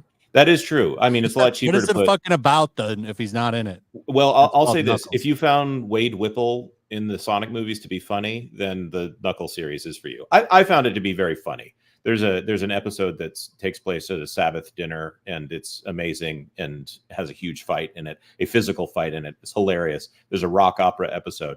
It's also not woke, so I did watch it with at least some of my kids. I liked it, but I understand it's not for everybody. So Remind me, who is Wade Whipple again? Wade Whipple is not the sheriff, but the sheriff deputy. The one, he's also in Iron Man 3. Okay. So if you find him funny, you will find the show funny. I was hoping it would be like the personal assistance of Robotnik, because that guy was awesome, and I love the chemistry between the two. Yeah, it gives me. Oh man, that guy was hilarious. He ran that coffee shop. Yes, while he was exactly. waiting for Jim Carrey to retire. I'd see a spin-off series around that guy any day. Yeah, awesome. I'm real curious, since we're talking Sonic real quick. Like I'm real curious to see if that movie does damage to Mufasa, because they're coming out the same day. Oh yeah, yeah. Oh, and Mufasa had the comments switched off. That's how good that trailer is doing. Sonic 3, wouldn't it be funny if Sonic 3 beats Mufasa? It's going to. Well, I'm telling you right here now, it's going. You're mooted. I totally agree. And the other thing I want to point out is all of these Star Trek series just got beat out by a minor entry into the Sonic IP. All of that Discovery and Strange New World, and all of that hasn't trended even once, and it's in its final season. Another point I made in our Star Trek video from yesterday. I think someone's going to write a business book on how abysmal the big TV networks, CBS, ABC, Fox, NBC, has managed this digital conversion. It has been they've been a laughing stock on how they have demonstrated a complete inability to show any kind of synergy between their over-the-air service, which was very profitable, and what's happened with digital. I mean, their complete synergy tactic is to put clips of Colbert on YouTube. That is CBS's entire digital strategy. I think the mistake was made because they thought, hear me out. Back when DVD first came out, they thought DVD was just going to be a niche Laserdisc kind of thing for a while. And that's why they still banked on video for the longest time. They didn't realize it was going to take off as fast as it did. I think they made the opposite mistake here. They thought that streaming is going to be the future. We need to get in on it now. And they even did it to themselves on purpose, tried to kill off cable, television, and theatrical all at the same time, in thinking that the streaming was this end all be all of the future and they were going to get ahead of the game. They did not realize what you guys have been just saying for the last 10 minutes or so, that network television is not going to go anywhere for a while. In fact, what we're slowly learning, and this is why I think Peacock and Paramount Plus, going back to what we were just saying before, are actually kind of not winning, but doing better in the game than we thought they were at the tail end of the streaming war, because they're actually embracing the fact that they're NBC and CBS. And people are missing that. They're talking about that still. We talk about that all the time, how we miss linear television the way it used to be. And that's what people are gravitating towards. They're also getting sick and tired of having to go through and try and find stuff for streaming. Sometimes they just want to turn something on and they don't want to have to think. The networks need to crank up new shows on their service. We need to go back to a whole slate of interesting shows on the networks, and they can feed those into profitable streaming services and drop their own streaming services. I'll agree with that 100%. They need to go back to their core competency, because there is no other system that is able to crank out 24 shows a year of any series. And that's the other parts that they've killed, right? They killed what used to be the most profitable thing in their industry. And this is what I was saying too about, I swear there's got to be a report in this somewhere, Andre, so keep me on top of this. But in the 90s, television and movies were the most profitable they had ever been. They figured out the formula on how to do this. You had all these cable companies making bank because we had hundreds of cable channels. Deadline Hollywood did a story on just that. Yeah, and same thing with networks, right? Like they were making so much money. And why is this? Because of the revenue that was being brought in from commercials. And then same thing over on the studio side of things. They were making so much money on the home video side of things and the network side of things. And all of them worked and lived in harmony. Like all of a sudden they decided we're going to kill all of this shit with a nuke and just go to one thing and one thing only. Cable started it, and the network televisions found that they could make more money in a shorter time frame with reality shows. That was their crack cocaine. Oh man. And that's really knows a thing or two about that. Yeah. That's what started killing the networks, is that they got greedy, and no one cares about watching reruns of Treasure whatever or The Island. But what are they doing now? They're watching reruns of Treasure whatever, blah blah blah. Yeah. Yeah, the older stuff is killing. Is it okay? Now. So I don't watch Big Brother or any of those things like that. Women do. Yeah, no, you're right. That's true. Yeah. I can say that MILF Manor is a fantastic show. Women love these shows, man. It's all my life. This is another thing about classic television. I'll tell you right now, it is so popular now that I can't even believe this. They're supposedly remastering all of Friends in 4K. Who the fuck needs Friends in 4K? A lot of very sad millennials, actually. Oh my.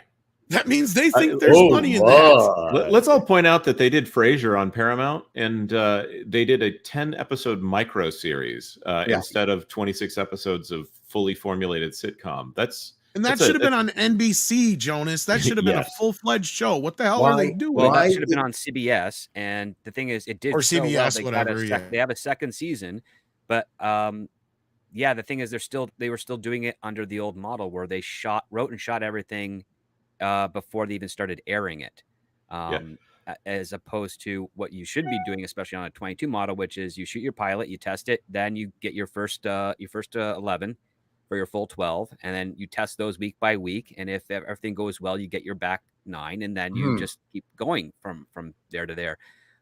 That's the model that is what's most stable. And it also allows you to kind of save your show because if the audience is rejecting certain parts of episodes or whatnot, you get the feedback, you make adjustments into your back That's nine. an easy question to answer right there. DS9 was shot in standard definition. And it's not just that the effects are in standard definition. You have to recreate them. There's no effects. That's the real issue. That's the real issue right Yeah, I there. know, but It's it is funny though. Yeah. The network should not be putting shows on their streaming service that competes with their OTA service. It's the stupidest thing in the world. I don't just, Fraser's a great name. We'll use that to buttress up and get sales onto Paramount Plus. That's how we're going to get people on there. It's just so insanely dumb. It is. And you know what's funny is that Max over at Warner Brothers is actually doing doing the Hulu model. All the regular like terrestrial stuff is broadcast on over the air first. Then 24 hours later goes Max, and then they have their Max exclusives, the things that they're not ever going to put on terrestrial. And the whole idea is that, you watch, say Friends on NBC, that's through Fox, through Warner Brothers. You then can watch the next episode on Max after it airs the next day.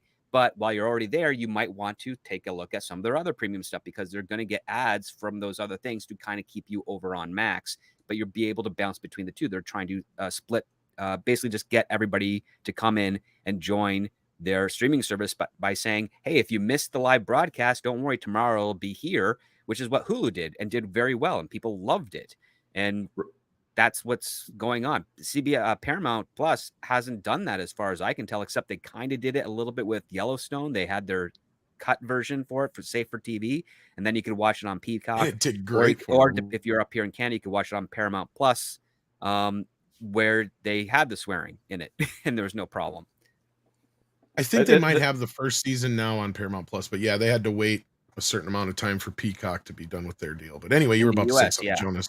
Yeah. So the entire thing here, and Paul already said it, I'm going to restate it in a different way, is the entire broadcast model has produced all of the content that we are watching now. Acquired content is what we are watching on streaming. Sometimes originals come into it and do well for a little while. Netflix seems to be the only platform in which that does well. By the way, that same acquired content we put in the Netflix environment kills the rest of the market. I mean, it just soaks up all of the oxygen in the room. The Resident right now has finally made it into the Nielsen streaming charts, which is, of course, a hospital show, and that's never been done before, right? Obviously, they said they wanted to set a show in a hospital where every week there's a new medical mystery to solve.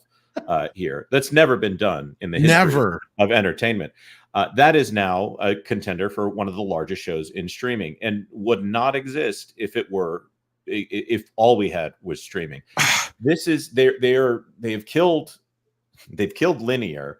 Or they've at least tried to reduce it, but they are ignoring the fact that linear is the only thing that produces at scale in the way that they need to make these things profitable. And Hulu was the only the next linear. The internet as a distribution should have been the next linear. Instead, what they did is what Andre pointed out. They turned Netflix, which is literally a platform, or if you want to call it more accurately, the Blockbuster video of online, and they decided to do that all domestically. But the advantage that Blockbuster had is that they purchased stuff, and it was up to them to make money off of it. But when you do it internally, it's now, you're selling it to yourself, and it's still up to you to make money off of it, as opposed to just offloading those expenses to a third party, such as Netflix. They completely baffled themselves into the corner, where basically it's like, everything that we do over the air through radio waves, through cable transmission, we can do that now with internet. All we have to do is just use internet to do the same thing. Watch TV on your computer. That was the future. I was told that in college back in 2002. And when streaming got into the game, it's like, okay, but now it's no longer internet of the future, TV of the future. It's basically just a vacuous pit where money is burned away, and you have an output of content trying to fill every hour you possibly can, as opposed to a proper competition of shows budgeted and following the exact same model that has been working for 70 years. Right. And everybody says they hate ads, but here we are on YouTube, which is soaking up 10% of all television style views, and there's ads on it all the way down. And because of bandwidth, I love those ads. Because a streamer could be paying anywhere of $1 million a day on bandwidth fees. The ideal streamer model, the ones that are left just a monthly fee, is you pay your monthly fee and never watch another show on their system. That is the best model for a streamer. It's really Well, and that's how a lot of them lived at first, right? And when they first started, that's how they survived this game for so long, because people forgot that they had that. Exactly. Yeah. No, and then when people started getting, especially when things started getting tighter, then they realized, well, I can't have all these things going on at the same time, and they started cutting them off. And then we started hearing the stories about people bouncing from service to service to service, which is what it is now. And Andre made the best analogy of them all by saying that Netflix was a format, not a corporation, like we should have looked at it, because now the studios looked at it and they go, oh, well, we want that money, and they became the underwear gnomes. But they didn't stop to realize, and that goes back to what you guys were saying before, is that most of the stuff that was on streaming, 90% of it was stuff that was just bought, right? That Netflix had bought from other places. They were only producing at the first 10% of their own original content. But let's not forget, if we're talking about Hollywood and Hollywood survival and script doctor survival in particular, is that there's two economies. There's the economy of the stuff that actually gets made, and the economy of the stuff that doesn't get made, or almost, or is in the process of being made. And Script can correct me on this, but what we see is really just the top of the iceberg. The bottom of the iceberg traditionally is a bunch of failed scripts that are commissioned, pilots made that we never see. When I was working in the 90s, I had tapes, like a shit ton of pilot tapes, like at least 20 every single year that never actually made it to there were so many pilots that they had an entire channel dedicated to it. I actually missed that channel where they would show that would be insanely fun. Lost pilots. Yeah. Those are, I mean, again, when I started entering in, you'd have around 40 to 60 pilots for pilot season for that first business quarter. And only maybe 2 or 3 would get picked up per network at best to fill their fall schedule. Right. But 100 scripts would be commissioned also. Oh God, even more than that. Like I've got one right now. We're on the waiting game, whether or not we're going to go to a pilot or not. So it's just so from a Hollywood health perspective, the streamers aren't going to help. We need to get back into that funnel where they're trying, as we just discussed, right? They commission 200 scripts, they shoot 400 pilots, and then 12 shows make it to the air. Yeah, that is, and the only thing that streaming has is the fact that it's just another way to get it to the next generation of the audience. Correct. It's basically like, if you don't like TV because you think it's too old and antiquated and you're a smartphone person, well, guess what? You sign up for the streaming service. It's exactly like TV, but it's on your phone. You can watch it while you're on a commute. You can watch it while you're at work, whatever. That's the mentality of it. It's what you do. And every single OTA, every single network should be making their shows available to YouTube streamer reviewers and take their lumps one way or the other, but get involved with the zeitgeist of what we're doing. Yes, send it out to TikTokers, Instagram people, Twitters, everything. All those people. Get them to use the social media to their advantage, because that's also what cable kind of did. Cable would actually show commercial ads for regular network shows to get people to go from, switch off the cable for one night and go watch, Cheers or something. Like, that's just what it was. They worked together to maintain that they could hold on to the audience, so that they could basically quote all advertisers. Yes, we have a 8.0 rating share on this television show, which means that this puts us in our bracket for how much we can sell it to you, and that's how they pay for their television shows. And that's 8.0, they would love that now. Yes, exactly. They would love right that. Now they're hovering around 2. Yeah. Well, and we did a great breakdown of it last night about the whole pilot talk and how they don't even really CBS, I think, now is just going straight to ordering. They don't even. It's pilot year for studios. Pilot year was the other thing they said. So yeah. There's hardly any sitcoms being piloted. Yeah.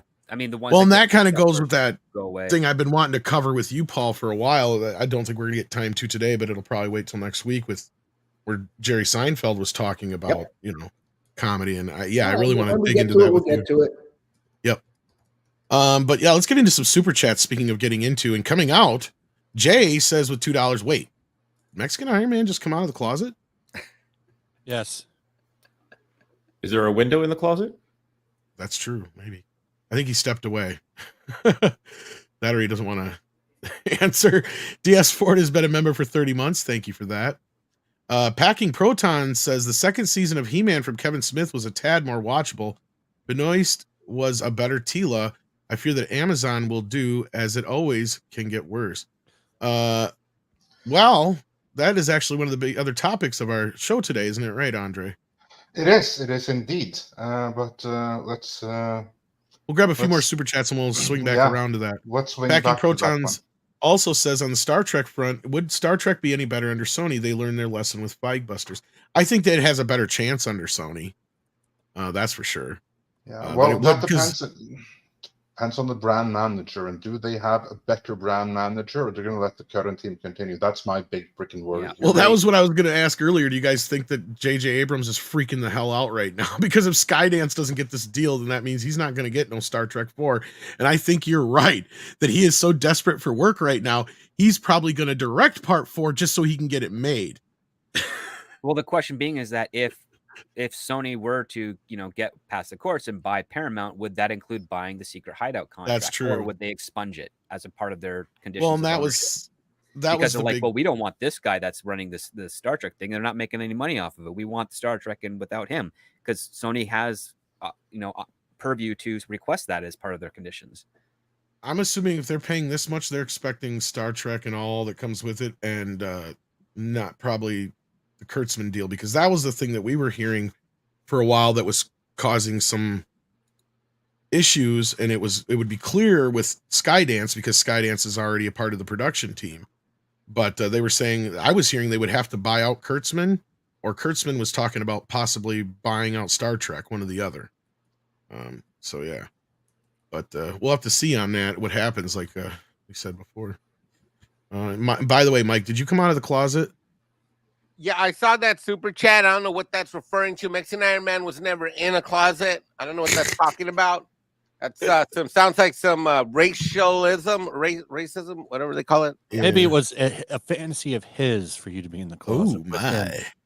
No, I think it was during the Chucky talk. Although technically, I do come out of the closet every day because I have a walk-in closet in my master bedroom. So is that even a closet then? It's its own room because I have. It's a room. Yeah. Yeah, my walk-in closet could be another bedroom. Is that Chucky stuff real? I wasn't sure if it was real or not, so I deleted the tweet. I'm pretty sure it's probably real. I haven't seen it yet, but I checked out during season 2. I went through. I tried to look it up, and I didn't, because if Chucky was going to be gay, there'd be 40 articles praising it. He doesn't. I didn't see any. Well, is he capable of fighting back if his owner is gay? I don't know. I don't know Chucky lore. I've only seen the first movie, first couple movies. Yeah, because he'll move selectively, but there's a time and a place for everything. And if his owner decides that I want to Chucky ass right about now. Oh no, I'm pretty sure it's probably real. And it's probably of Chucky's own accord, because here's the thing: he's been since the last movie and then throughout this series. Part of the lore now is that Chucky can split his soul. So he can split himself off into multiple dolls. But when each doll becomes a new Chucky, they from there on out have their own experience. And what was really cool and pissed me off is during the second season, they actually, and this might be where this is coming from, they actually had a Chucky that they brainwashed, and this comes from the Clockwork Orange episode, where they brainwashed one of the bad Chuckies into a good Chucky. So they have their own agency is what I was trying to say. Sorry, go ahead. So Chucky has 2 souls. Okay. Paul and Script in Canada. Doesn't the abbreviation for LGBTQIAP+ begin with 2 S, which is short for 2 souls? Something like that, yeah. 2 Spirit. Spirit. Okay, yeah. Yes, 2S was added because LGB was controversial. The TQ group did not want LGB to own the alphabet, so they stuck a 2S in front of it to degrade the LGB. Coincidentally, it solved some Wi-Fi issues they were having. Well, yeah, I call them Wi-Fi passive people. That's my joke. Fuck off. And the 2S, like this refers to what, like native Canadians Yes. of the Well, T persuasion. It's Yes. more than two, but yeah, he can just Yeah. split off into however many he wants, humans or dolls now. Like yeah. Voldemort. Yeah. Yeah. Animal, plant, or mineral. Because one of the other highlights Do it was his, all. because Brad Dourif's daughter is actually in the series, and Chucky takes over her body, and she does a pretty convincing job. Like, she could tell she paid attention to her dad playing the part. But anyway, other than that, like, the show went downhill that second season, and yeah, I think it's probably real. I haven't watched the third season yet, though, so can't tell you. And then on the Feige front, Packing Proton says, I feel like Jon Favreau was the true brains behind the success of the MCU. He just let Feige be the face so he could be the creative without the baggage. Well, I think there's more than Jon Favreau. There was a whole collective, like, especially those first few movies. You had Jon Favreau, Joe Johnston, Kenneth Branagh, and you can even, without, I don't want to give him too much praise, but what's his face? Whedon. Joss Whedon. Yeah, he Whedon tied was it all actually brought together in by the Disney, Avengers. so that's the one thing you have to. That's the other thing too. But remember. at that point, you still got to give him credit for that film. And those guys were veterans. And what happened then was Feige's like, well, I don't want to deal with any more of these veterans, because this also coincides with him getting into it with Ant-Man deal with Edgar what Wright. was his name? Edgar Wright. And from there on out, outside of pretty much everybody else he brought in were guys that were up and coming, and gals that were up and coming, and then it switched from up and coming to if they just won an Oscar for something completely unrelated and they shouldn't be making this movie, but they are anyway. Like, that's kind of where it ends up now. Then you got Taika Waititi in there too for some reason, which I don't know what you'd consider him. So But the way that yeah. the timeline kind of sadly goes is that when Disney started negotiating to get their control over Marvel, Favreau was told he had to change his movie Iron Man 2. And when he fought back, they said, you're doing this movie the way we want to, and you're never going to be directing another Marvel movie again, or you can be fired off of this one. Like, he was given an ultimatum, and he took the lesser of the two evils, which is why Favreau never directed a Marvel movie after Iron Man 2. And what ended up happening is that once he was gone, they brought in Joss Whedon because he was, a big Marvel fan. He had blown up with that Dr. Horrible sing-along blog from 2007. He's got a dedicated fan base. And because he was not a well-known film director, because he only did Serenity as his first feature film that he directed, and he's known as a TV writer, they thought, oh, we can actually just bring him in and he will do what we need him to do, and Avengers will be done well. And that was the year. The Avengers was the year when Kevin Feige became a household name. And it was because he brought in Joss Whedon. Beforehand, it was most likely going to be Jon Favreau directing Avengers. And it would also been written by another team. Right. That changed the moment Disney got involved. If I remember reading the press, it was going to be pitched as more like Iron Man 3 or Iron Man 4 at the time, if I'm not mistaken. Right? The Avengers was essentially going to be an Iron Man 3 kind of thing, because they were planning to do Avengers as soon as they got the first three core Avengers established, and they wanted to test the waters with Iron Man 2 just to make sure its popularity wasn't a fluke, because it was Iron Man, I think it was then Iron Man 2, Captain America, and Thor, if I'm remembering the order correctly. You had the other producers that never got any real recognition either, like who was it? Desposito and Alan Fine. Yeah. Of course, Ike Perlmutter only brought up so they can dunk on him. Louis Leterrier, of course, directed Incredible Hulk, but that's also in that shadowy place that Disney doesn't like to go.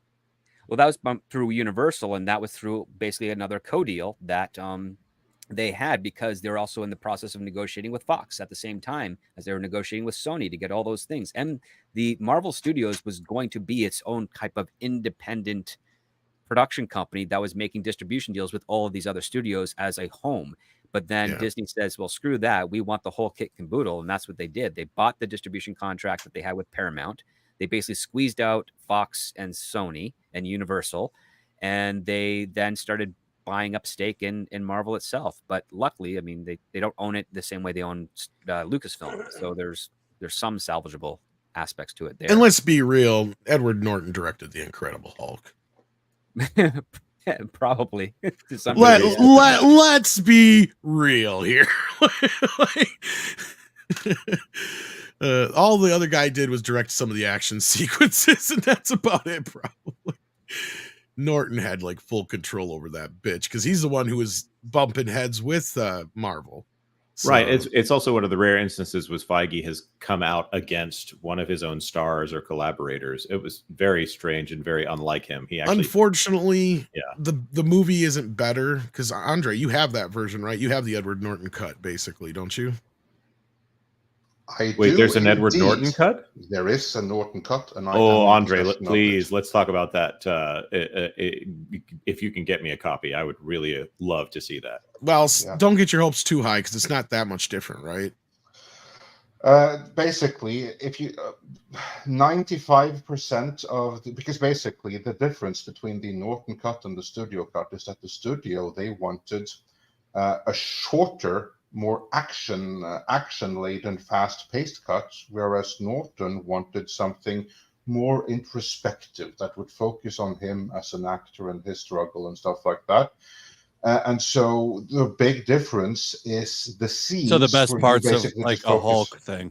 So do they leave The in the banner part thing. where Liv Tyler's character, they have to go pawn the mother's necklace, but then in the next scene she goes and buys a Sony Lumix camera in it for some product placement?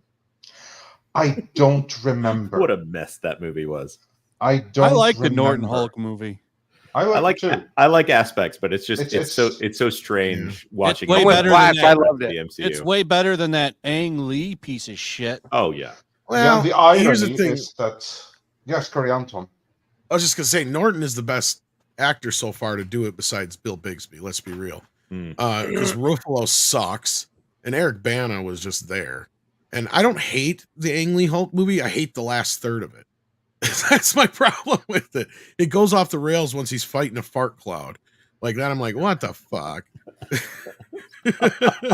Nick Nolte's fart cloud. Well, and that's the thing that's pissed me off because it's set up to where he has, like he can absorb, the essence or whatever of somebody.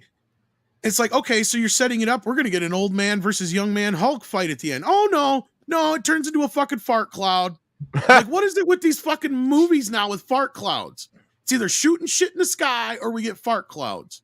That's what all of them were back in the 90s. Norton was the best Hulk, and he provided the best virus support on your PC. This is true, but he expires and he won't leave you alone. That's right. That's the problem. And it constantly pops up and you're just like, leave me alone. Sorry, that was just a joke for you folks out there. Never buy Norton virus protection on your PC. That's my. No, mine always comes with it when I buy them, and then I keep getting bugged for the expiration date. That's what I always do. I take out whatever comes installed and put in my. Buy a Mac. Pinochet's Helicopter Tour sends in 5. Says Midnight's Edge and panel. I expect better from you. Feige does understand, but he is on a mission of deconstruction, profits, or the fans be damned. Well, Pinochet does have a point here, because if you even go by what's in the Bob Iger book. Feige kept coming to him with Captain Marvel, and Feige kept coming with Black Panther, and it was Bob who takes credit for Captain Marvel. That's right, because that was when they realized they needed to get rid of Ike Perlmutter, right, Andre? Well, that's when Feige decided that he was in his way. We don't know exactly when the frictions began. We know that Feige wasn't happy that he had to fight for everything that he wanted at the Marvel Creative Committee, and all of the stuff that has ruined the MCU right now is the kind of things that they blocked at the time, which is why they had to go, and for them to go, Perlmutter had to go. Mm-hmm. I will say Bob Iger takes every opportunity that he can to push the fact that he was the one who said, you know what, there's this one superhero that they're refusing to touch. And I was the one who came up with the idea of doing a movie about this Black Panther guy. I mean, Bob Iger takes every opportunity. But you have to put it into one thing. Feige is not trying to ruin Marvel for profit-wise. He thinks this is going to be profitable. Like, get that stupid idea out of your head, guys. Nobody in Hollywood is trying to lose money here. It's the same thing with Kathy. More of a humiliation. It's the same thing with Kathy. Like we keep saying, she's not doing it because she's trying to destroy it on purpose. She literally thinks that they're going to build some new audience with this, just like Feige thinks that it's going to bring in some new audience, which Black Panther technically, in a way, I guess you could argue probably did. In a way, I don't know. To me, I think just every Marvel fan went to see it, and some of them happen to be black. Like that's what I see it as. The thing, and the script is right, and I keep saying it too. When they're watching the video or the movie being cut, and they're showing it in their tiny viewing screens in the studios or in their companies, they think they're watching a fabulous movie. Now, part of it comes from the fact that this is about the 100th time they've seen it. There's a certain effect that happens where you just completely convince yourself that what you're seeing is good. I call it the M. Night Shyamalan effect. Basically, by the time of Lady in the Water, he thought that he could do no wrong. And I think that's exactly what's going on here. Script, of course, is 100% correct. No one is trying to destroy anything. Kevin Feige is not trying to destroy Marvel. Kathleen Kennedy was never trying to destroy Star Wars. What I think is that they assumed that this is now so popular that people will keep watching no matter what.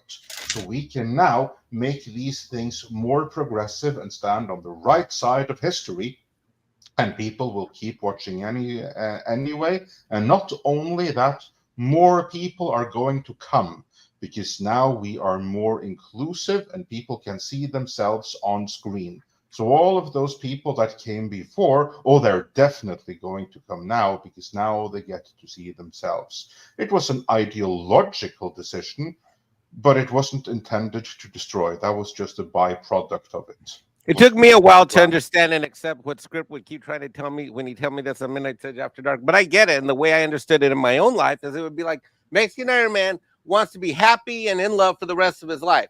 So my strategy to doing that is going to be to get back together with my Puerto Rican ex-girlfriend that maxed out my credit cards and keep both my cars. Yes, it's judgment, not intention. Yep. Don't do that, Mikey. I keep telling you not to do that.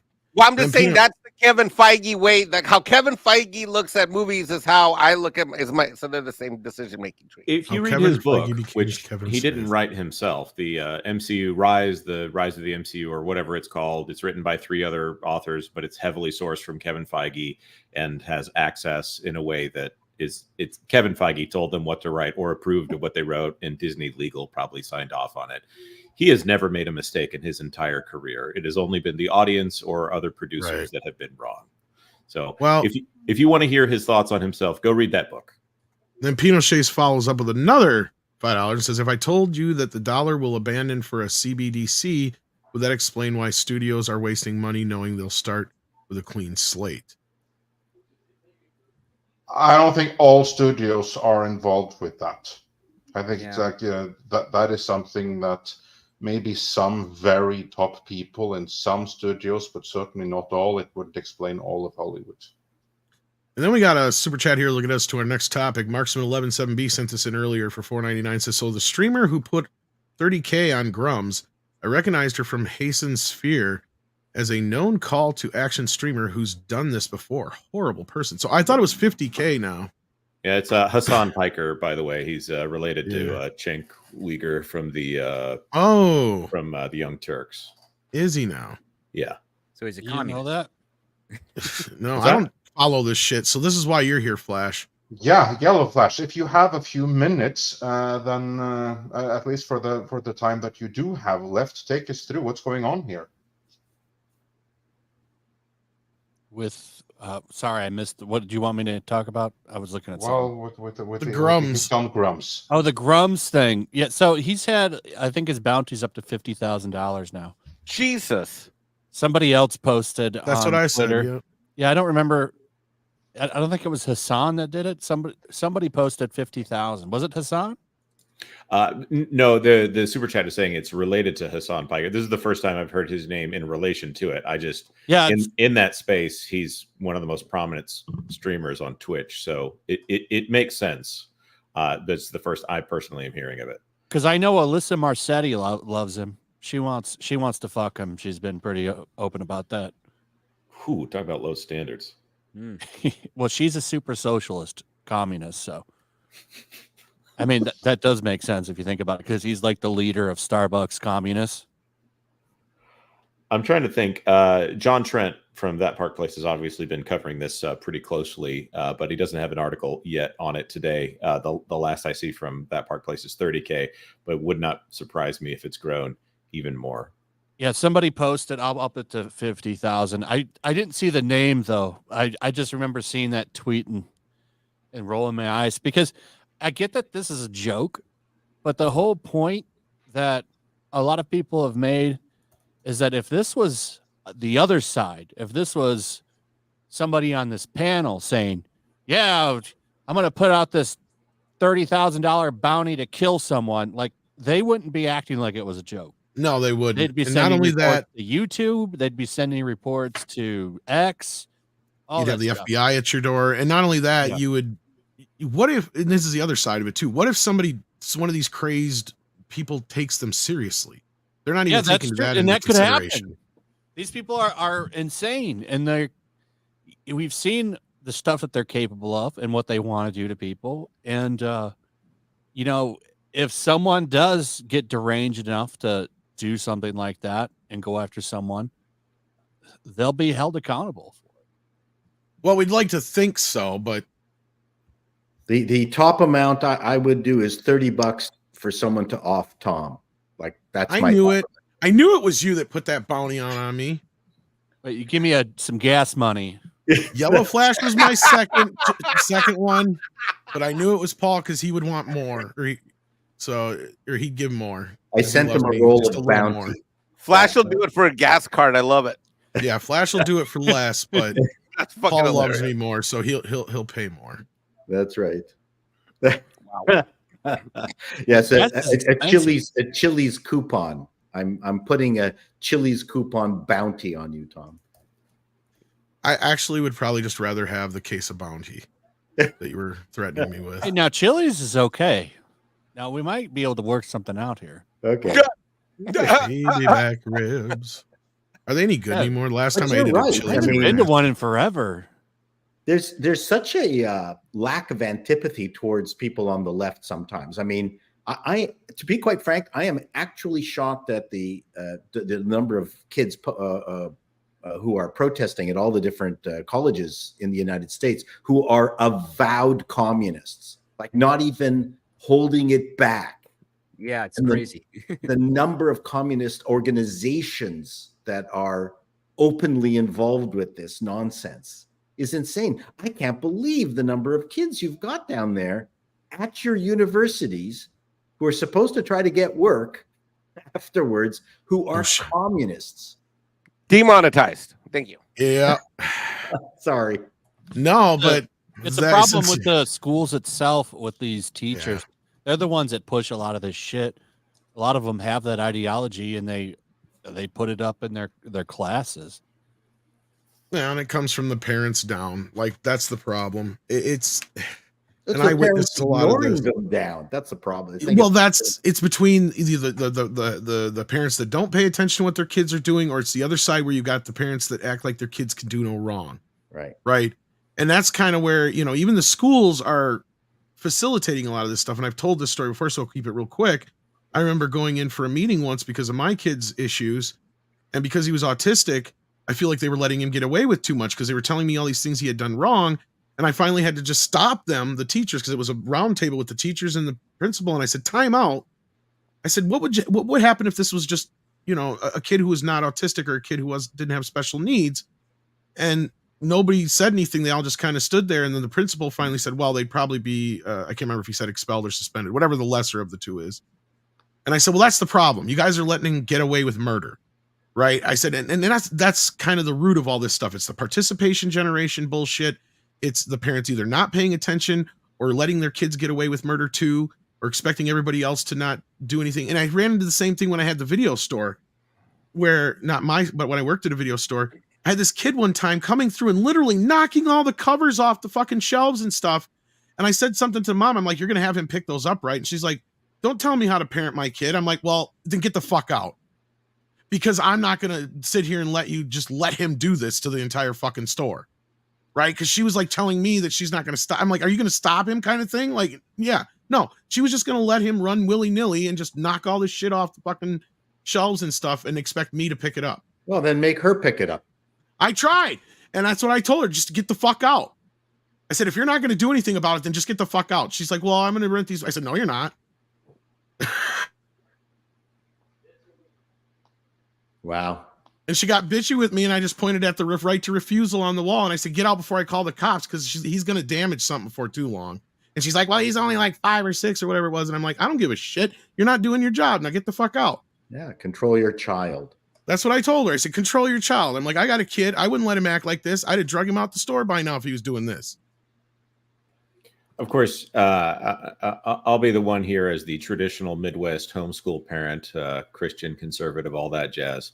A little bit of pain on the backside at a young age is a lot better than all of this pain in college and then later in life. Understanding consequences in a controlled environment, in my opinion, is a lot healthier for a child than an adult, because as we all know, children turn into adults at some point. I just see a lot of people who don't have consequences in their lives, and now we're seeing no consequences for. I don't know where you want to go on this channel today, Andre, Tom. So I'm going to stop referencing current events. Yeah, well, I was fine. like, yeah, let's get back to video games here. So what else was the video game stuff you wanted to talk about besides Grum's? Well, I don't know how long we have Yellow Flash for. So Yellow Flash, in the minutes that you have left, if that, what has stood out to you the most, other than Grum's, this week in video games, which we haven't covered much on the channel? But yeah, what's going on? What's a big news? What's a big scandal? Is it like the CDR burnt games? Is that a big thing, or is something? Oh bigger? yeah, limited run games. Yeah. So it's not just 3DO. There's more coming out. I'm sure we'll talk about this tomorrow on my show, because I need to follow this up. But it looks like, so they're selling premium collectibles. That's their whole thing, is that you're buying a premium collectible here.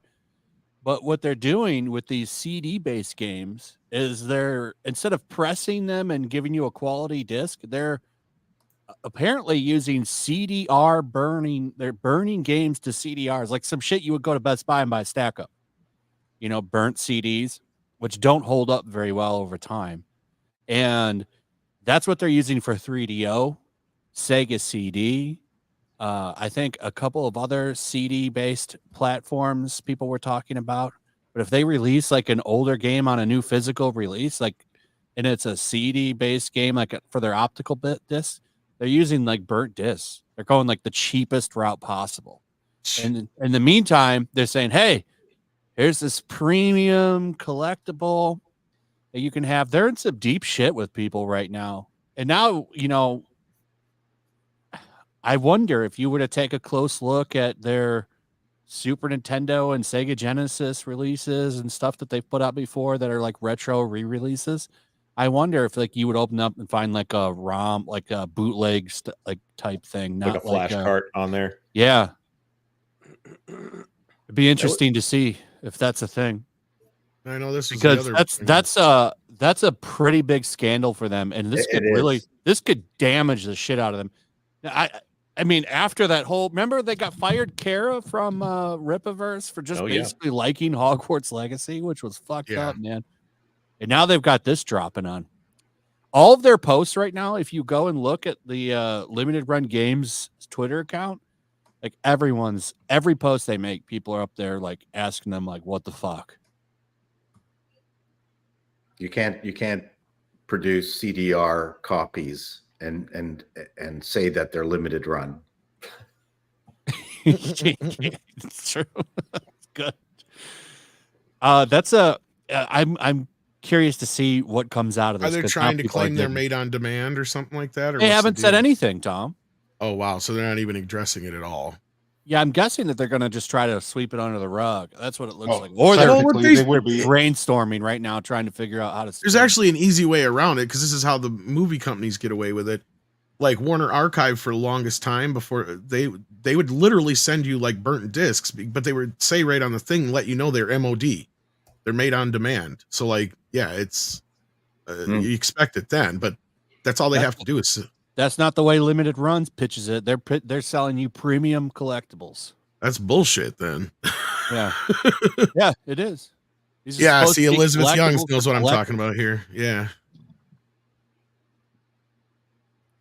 So, you know, a lot of this is why I love the communities that look into this, like the gaming community. They found this out real like I don't want to say real fast because it's been a while, but I mean somebody eventually sat down and figured this shit out. And you know, I'm glad to see that, because now you've got a lot of people that are very, very upset. And it's a shame too, because this is one of the last companies that puts out physical media. Like, there's not really much left. Some studios just go to them for physical release and let them handle it. Right. Well, this was the other gaming news this week, the Helldivers 2 news. Did you have anything to say on this? Oh, yeah. So now you have to have a PlayStation account to play Helldivers 2. You didn't need one before, but now, months after the game has been released, if you're playing this on PC and you want to keep playing, you're going to have to go and link a PlayStation account to it. So how's this going to affect your Steam link? You still have to be connected unless you've been certified through the PlayStation Network. Wow. Just keep getting that prompt this over and over again to put your account Yes. link in. And if you don't do it, you won't be able to go into the game. Because you have to Ubisoft agree does to that on the, the Steam games. Yeah, Before so the- does EA. EA makes Yeah, like, you have to agree to Sony's to- terms of service as well. if you want to play an EA game, you have to download the EA launcher, Yep. their Origin. Yep. So I mean, this has been going on for a while with PC gaming, but you know, it's a shock to people that are playing this now, and then months later, now you're going to have to do it, because some people won't buy these games if they have that. Like, I don't. Well, Sony just gave Helldivers developers a shit ton of cash. That's what this says. I don't know if they own that studio or not. No, I don't think they do. But they're blaming Sony, and then there's been reactions that I didn't see till the stream started. Wow. With the community manager on their Discord, pretty much telling people to get fucked. Like, one guy said he's leaving, and he's leaving the game, and he's going to stop playing over this. And the guy was like, "I thought you were leaving," because he posted again. So they're not handling this very well. Doesn't sound like it. No, this is terrible. Because this is one of my complaints already about the newer systems, is how you have to basically be online to play anything anymore. And now they're making you do it when you're not even on one of these systems. Not all games do that. And that's but about the console now. We're not, this is yeah. But PC my point gaming has always had keys linked to a game. Like, you've never, if you're a PC gamer, Tom, like, they've always had, you had to have a key to access the game. This isn't, this isn't new. A whole different thing. Yeah. I know what I'm talking about. I'm saying is, but you're talking about console gaming. Yeah, we're talking my about point. PC. Okay, let me say it again. One of my gripes is a lot of times to play these games when you have a console is that you have to have a Microsoft or PlayStation account. So what you're telling me is now when you're not even playing it on one of those consoles, if you're on your PC, you have to sign in through your PlayStation account to be able to play Helldivers 2, right? Okay, yeah, I get what. Yeah, that's what I'm saying. Yes. Okay. Yeah, there's a lot of people that don't have PlayStation and don't want these. That's accounts. my point. Exactly. And a lot of the people out there, their cope is, we'll just throw away a burner, get a burner email. We don't want to do this. Well, the thing is, if I'm playing Mass Effect on Steam, I have to get an Origin account. Ugh. It's still true. there. Yeah, that's been there forever. So, if you were to play some good retro games instead, this can be a non-issue, depending on how you do it. Damn right. Yeah, I've been playing a lot of backlog stuff lately. See? Isn't that so much better? Aren't the games so much better? Well, they have to be. A lot of them are. Stellar Blade is great. Yeah, that I don't like the way Not they on the handle. Sony. I don't like the way that they've handled this. Like, the Was it a couple of days before the game released? They're like uncensored in every region, and I'm then saying the game. I'm saying the game itself. oh is yeah, great. yeah. That's what I haven't played it yet. It's fantastic. Yeah. Well, We're going to be losing some panelists here. I know that. Tennille sends in a $5 super chat. Says I quite like Paul's shirt, but props to Script and Mike for matching their outfits. Yeah, that's a nice shirt. That's good. Script and I coordinated when I got out of the shower. Oh, It's like kidding. Mike. Anyway. Kidding. But so yes, we're losing Jonas, and I think Paul, and I don't know how much longer Flash has as well. So who wants to go first?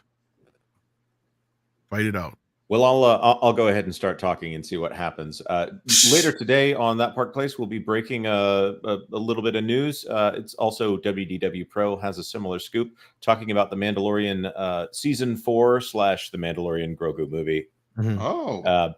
So I think y'all are probably gonna want to hear about that and the return of a character that Lucasfilm seems to have hated, and maybe that's why it got pushed back. I don't want to indicate what the scoop is. Otherwise, there's no reason to watch the video. But you can check that out on That Park Place. Oh yeah, don't give the Midnight Edge crew the scoop, you bastard.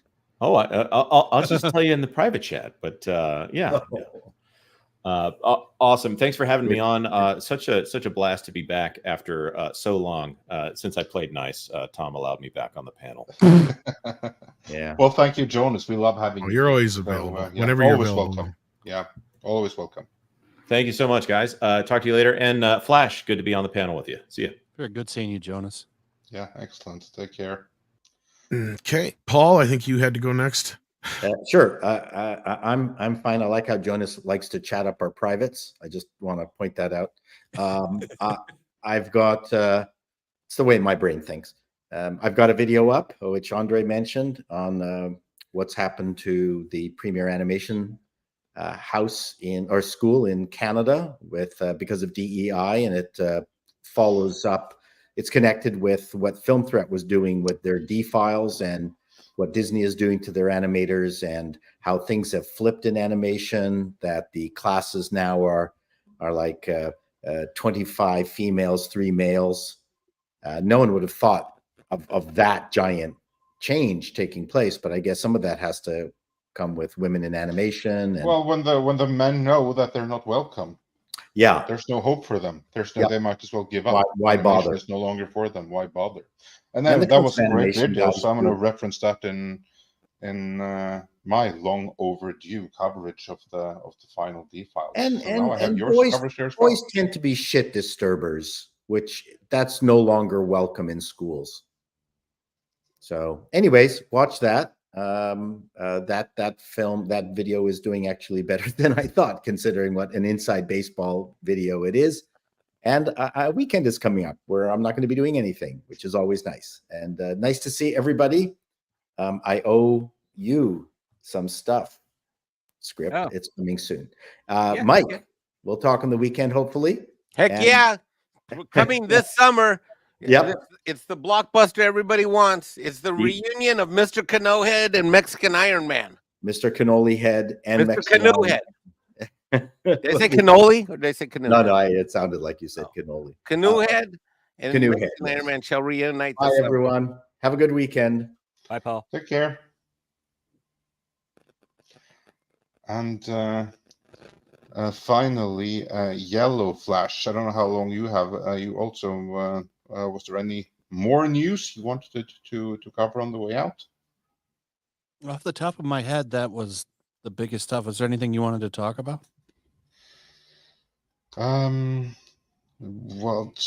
that's the stuff that I was aware of happening in gaming. Yeah, that's both already. Yeah, that's the biggest stuff. Other than that Farm Friends game, what was it called? Farm Friends. What's up with that? Oh, the guy's bitching now because he sat down with Kotaku's Alyssa Marcetti because they rolled out some boob physics thing on their game.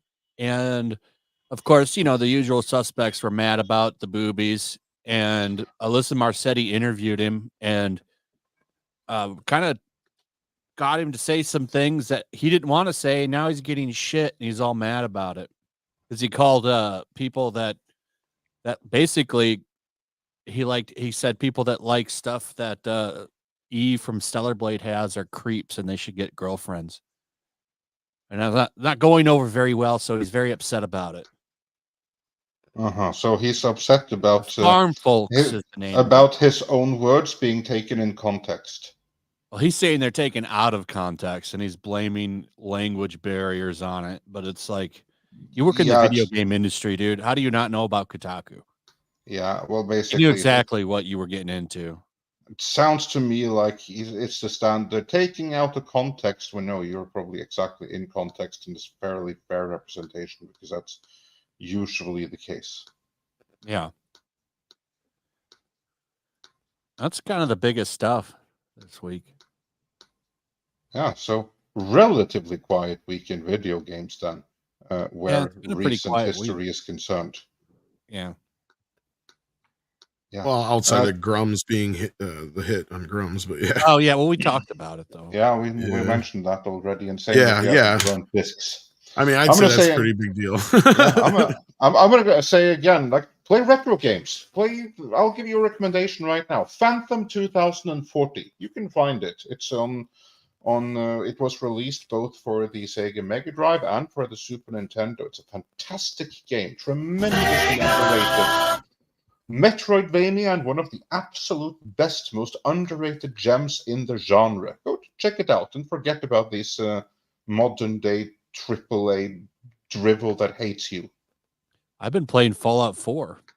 Yeah, well, that's also one to check out. I never really gave it a chance. And how was it? Well, I'm liking it now, but I didn't really give it a chance back when it first came out because I was mad that they took away a lot of the moral decision making that you got to do in 3 and New Vegas. But I should have kept playing it because I'm enjoying it now. Yeah, well, the good thing is that you're finding out now, and the game is still there. That's the beauty with video games. Not all of them have disappeared yet in Fallout 4. When was it released exactly? I think it was like 9 years ago that game came out. Okay, well, so that means it's still playable. Well, for as playable as a Bethesda game is. Yeah, but that's what I mean. I already had a game-breaking bug that I had to search the internet for solutions and found one. Playing this, it's a quest called The Dig, and I couldn't get the NPCs to do the prompt that they're supposed to do to keep the quest going. It took me like an hour to fucking get it to work. That's the funny thing with modern day video games, how buggy they are. That's what happens when you release games that are basically incomplete. That's the Bethesda model. It's not There's just people Bethesda. in the chat that know what I'm saying. I'm sure. Have you guys has anybody on this panel played Bethesda games? No. Yeah, they're always a fucking mess. Skyrim, it's almost like they want modders to fix their games, but it is what it is. We all know what we're getting with Bethesda at this point when they put games out, but you would think after 9 years, actually, they released a next gen update for this game. That's what got me to want to go back and play it because I just watched I did read, because that was kind of like a really bad thing, and fans, they released a downgrade patch to remove this patch by tricking the system into thinking that you have the patch, so it lets you play the game the way it was meant to be played, and not with this bullcrap that breaks the game in some other way, from what I understand. Yeah, that's what I haven't encountered anything that's completely broken it yet, but I'm sure I will, but I just wanted to check it out because I watched that show and liked it and really just felt I love that show. I thought it was fantastic. I did too. I really liked it. It's the best TV I've seen for years. Yeah, I know some people that are real hardcore fans of the first 2 Fallouts are not happy with some of the changes, but I never played those games. I liked the show for what it was, especially the Ghoul character. I really liked that character a lot, and I even liked Lucy quite a bit. Yeah, she wasn't like in the age of girl boss bitches. She was kind of a something fresh. She was pretty fantastic. And she's naive and it doesn't just win all the time. And it's nice to see a character like that that's a woman, because I haven't seen one like, they're usually just girl bosses or just awful personalities, and she was quite likable. Yeah, she was. Like, most everyone there were really, really good, with the possible exception of Maximus, for which I blame the writing and not the actor. Yeah. That's kind of like the one character that suffered a little bit because they had maybe too many characters to follow there for a while. Oh, but I even liked the Brotherhood of Steel guy. Like most of the characters in the show I liked. Yeah, that's Maximus.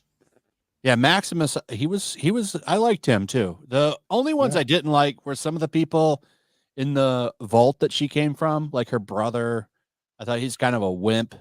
I didn't like him to begin with, but as the story unfolded, he became good too. Like, he was really great for the revelation and for like finding out, because he was such a wimp. That was obviously intentional, because what he did towards the end there was very far from wimpy. There you had like the much bigger, stronger guy chickening out and deciding to do like, now I'm gonna take the red pill and to stay in Neverland, basically. Whereas he, the little wimp, risked everything. I quite liked that. So I didn't like him to begin with either. He got better at the end. He did, and this was obviously intentional. He was made to be annoying, and then you have a change of heart. So I really actually liked what they did with him. The show had good character development. That's, it did. That's one of the things about it, which is crazy. Yeah, I thought that 3 surprises this year: Fallout, X-Men 97, and One Piece. What did you think about the final episode of X-Men 97? Because I obviously haven't seen X-Men 97 for the very simple reason that I haven't seen the original X-Men the animated series other than one episode. You need to watch. So I have nothing to compare it. I have nothing to compare it to, which is why I haven't seen it. But you have, and I register that you really, really enjoy it, which I'm very happy about. Bo DeMaio, we need several videos done, probably giving him his due, because then, as Tom has been indicating the whole time, maybe he really got fired because he didn't gay it up as much as Marvel may have wanted. But I know that WDW Pro had issues with the final episode. I don't recall exactly what they were, but did you have any issues with the final episode, or any implied messaging that stood out to you in any negative way? The final episode kind of tries to cram a lot in there, and I think that I mean, it said it was part 1, so maybe the next season will finale. Yeah. So it continues in season One of the complaints that I've seen, I saw somebody complaining about the show because it focuses on the female characters, but it's like, we're not talking about Captain Marvel here. Rogue, Storm, and Jean Grey are pretty loved characters. These are classic characters. It's perfectly okay to focus on them. And there's always been a lot of women on the Claremont team. There always was a lot of women around. I mean, maybe they'll get their due, but I don't have. As the show moves on, I wonder. We'll find out if this show goes to shit next season with him not as the showrunner. Because he has already written. All right, yeah, but they could change that. Not really, no, because they've already recorded it. I already heard that directly from Lorena Zahn, who does the voice of Rogue. She's going back this summer to do their final matching. So it's already done. It's done, and it's set in stone essentially at this point. Season 3 could be different. However, in this one here, I think the controversy that Pro would have is the fact that a human character has said that Magneto was right in regards to how humans respond to mutants.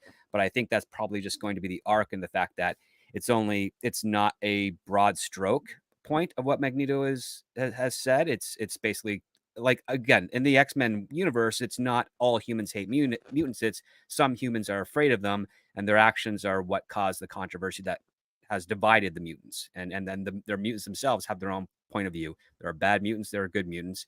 And the complex issue is that the humans and mutants are far more alike than they are different. That's the end goal. Ideally, that would be great if this season does it. I don't know if it will, because again, it's still Disney. There's 2 more episodes. It could not stick the landing. But so far, it's been quite an enjoyable watch up until this point. Yeah, I'm surprised it's as good as it is. I mean, in a sea of shit, this is like this is the only Marvel Disney show on Disney Plus that's been put out there that I've liked. Only one. Could And that be factor into your rating that you give it a higher rating than you otherwise would, because as you said, it's the only good thing in a sea of shit, and then it's easy for things to get rated no, higher because than they otherwise would be? the storylines it's taking classic stuff that's really good at like Inferno, Storm and Forge, and her getting her powers back. That's a fucking great storyline. And I have these comics, and then they're taking the Genosha massacre, like all this stuff is like all classic stories, great stuff that I'm surprised they were able to work in as well as they did, because it all moved so fast. Like those 2 episodes that dealt with Inferno, like you could have done a whole season on that. And the fact that like that was done pretty well the way they did it. It's like in the greatest hits of Inferno. They did, like, in the original series, they did like what, 9 or 12 parts for this Phoenix Saga from beginning to end. It was pretty much a whole season. Yep. Some of the ones they did, you could have gotten 3 or 4 episodes out of, and they just kind of blew through them, but they didn't really miss a whole lot. They kind of hit all the emotional points required. Yeah, they like Jean and Madeline's connection. I liked when she was talking about how she wasn't the one that gave birth to Cable. This is in the it's not a big spoiler, because this is all, if you watched it, you know. She's talking about how she was feeling, like she has memories of Cable being in her womb and stuff. Like that like was a psychic stuff. echo of sorts. Yeah. Yeah, that was good stuff. All right, cool, very cool. But yeah, I do think I do wonder if he was fired for arguing for points, like, because that's why he left The Witcher. Was because they were shitting all over the lore and hated it. Remember him bitching about that? Vaguely. Yeah. I remember that they had turnover on the writing staff, and Henry was getting, I mean, for season 2 is when I started hearing the problems that Henry Cavill had or was having with the writers. He was the one that called him out and said, if you want to work on this show, you got to be a fan of the source material.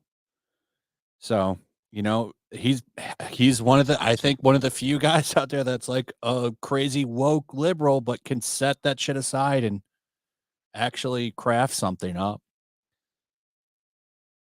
Because that was the big concern with me, is because if you looked at his Instagram, like it was all him, like fuck Trump and all that shit. It looks like he was able to leave all that stuff at the door and actually make something good.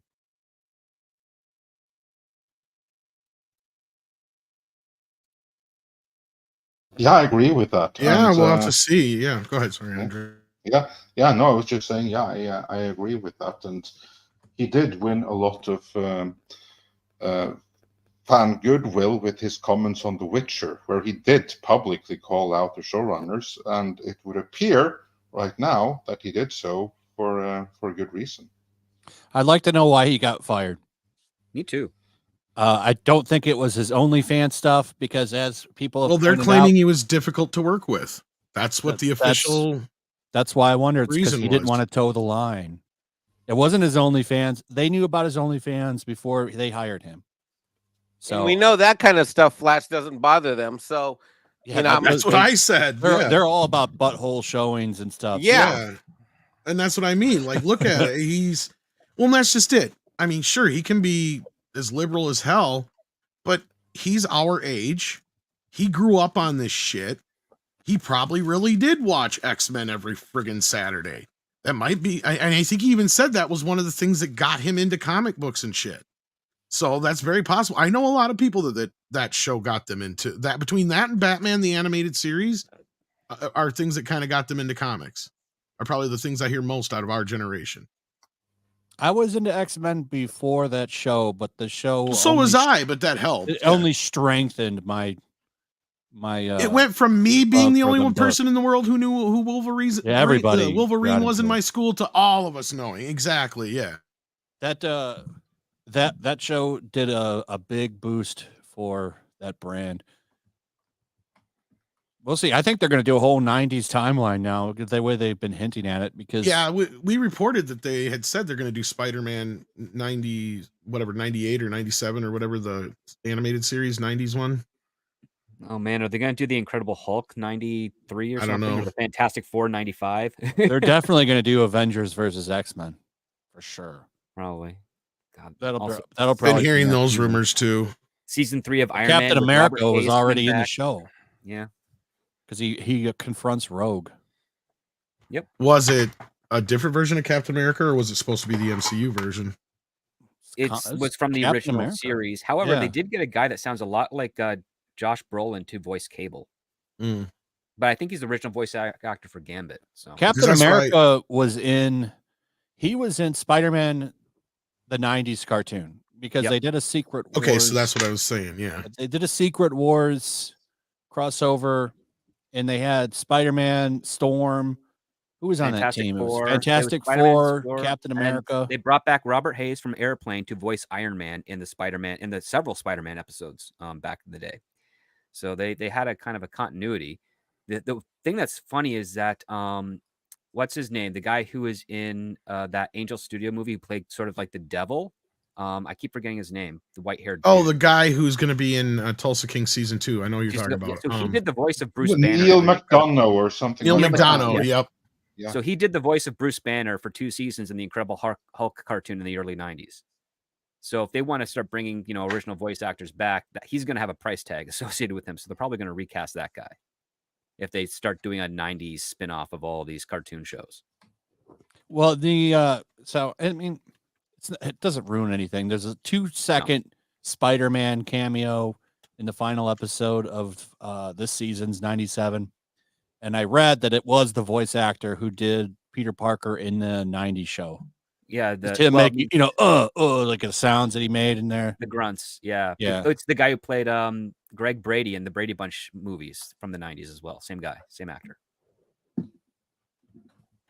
But if they don't bring him back, it looks like he will, but it said they could also grab the guy who did the Spectacular Spider-Man voice. Yeah. If they were going to bring any Spider-Man show back, that's the one I would want them to come. Well, they didn't. You watched it. You said it was the 90s Spider-Man one that came in at the end because that's the one that we've been hearing. It was, but another one. Yeah. I really liked that Spectacular Spider-Man show that was on, and the only reason it got killed is because Marvel got the rights back to TV Spider-Man. Yep. And they didn't want that was a Sony joint. Everything over. Yeah. Yeah. Because we had that show, and then right after that show got canceled, they made that god awful Ultimate Spider-Man cartoon. Yeah, with Paul Dini writing most of the episodes. So did he? That show sucked ass. Like Spider-Man team up. We lost Spectacular Spider-Man. We lost Avengers: Earth's Mightiest Heroes. Both were way better shows than. That Avengers show was good. Mm-hmm. Yeah, I like Man that of show. Action wrote a bunch of that stuff. I can't remember his real name, but that's his pen name that he uses. Oh, I know Man of Action from the chat. I didn't know he'd worked in TV. That's pretty cool. Yeah.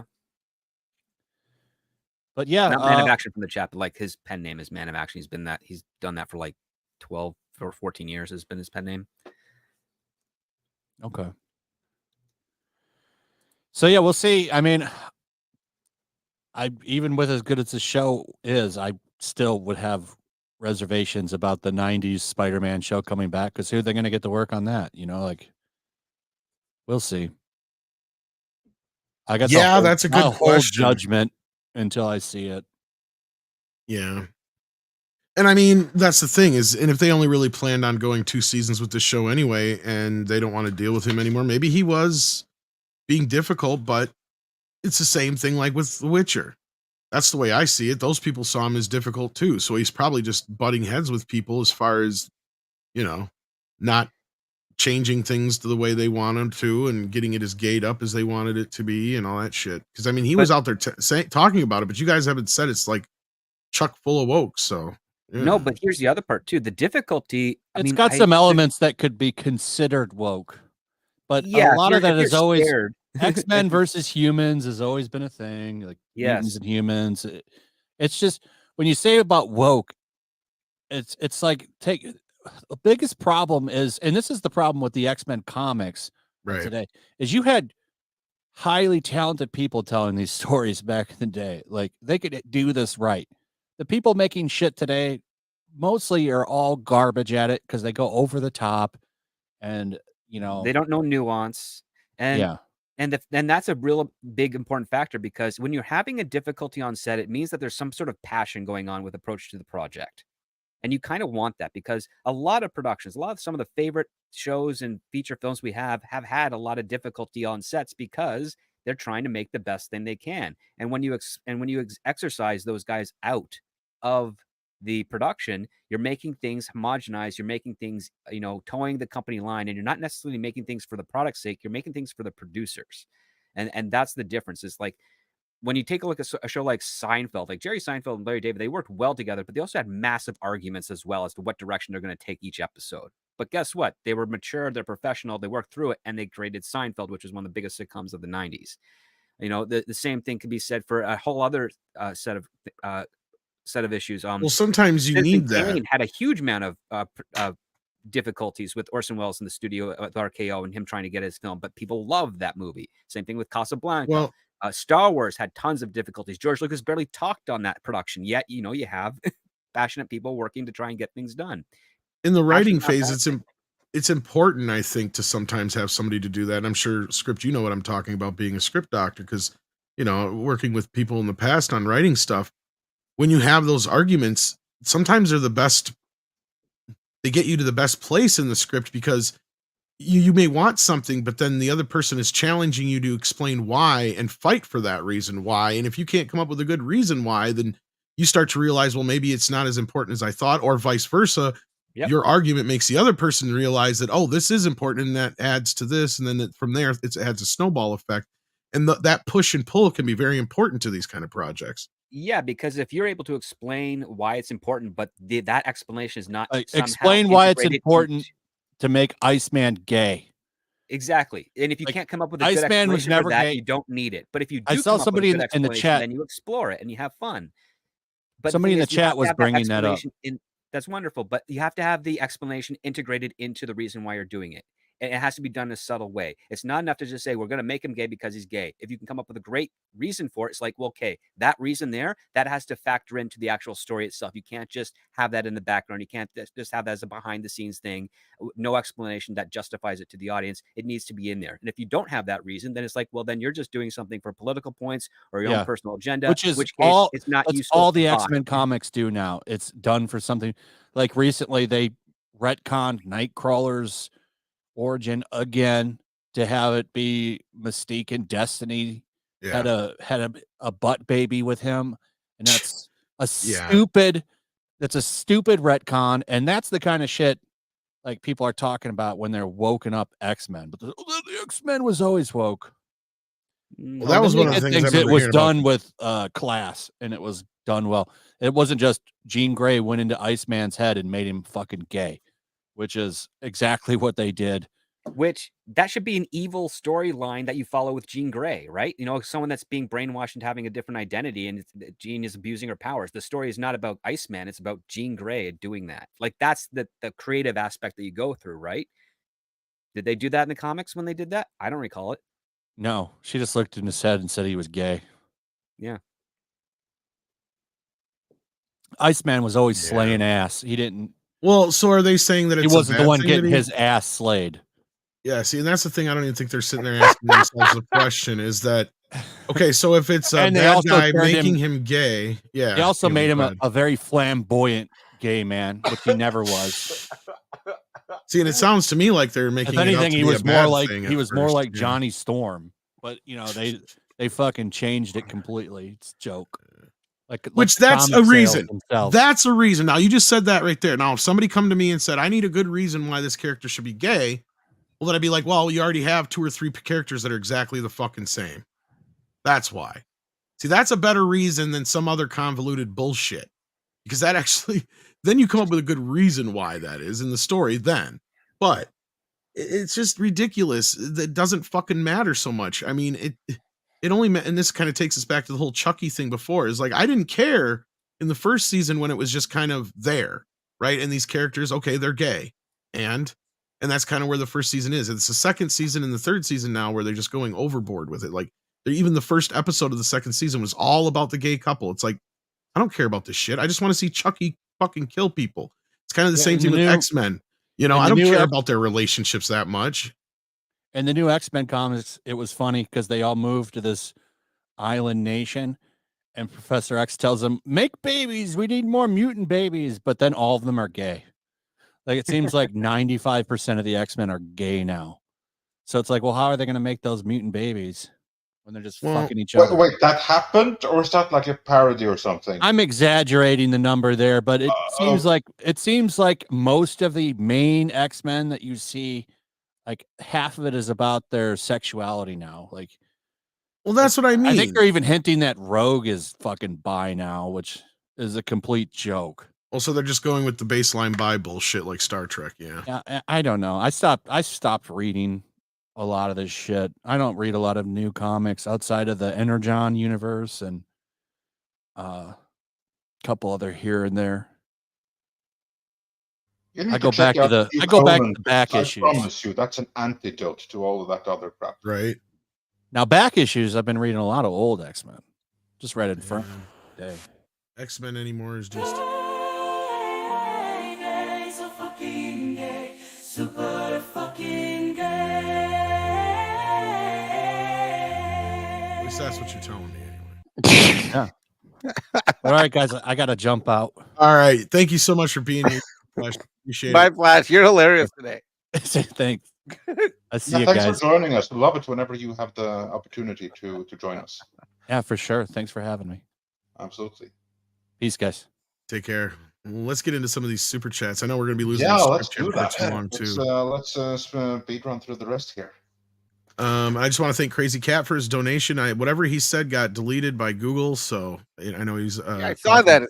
Whatever he said that got deleted. I saw that. So, but yeah, we got Pinochet's helicopter. Oh, we got this one already.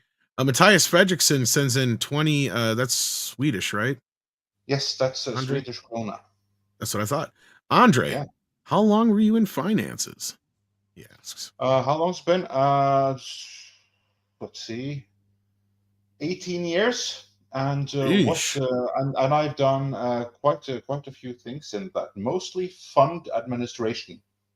I started out just serving like high-profile clients, like the big oil companies and stuff like that in Norway's biggest bank. That's where I started out. Andre, you were an oil and gas guy?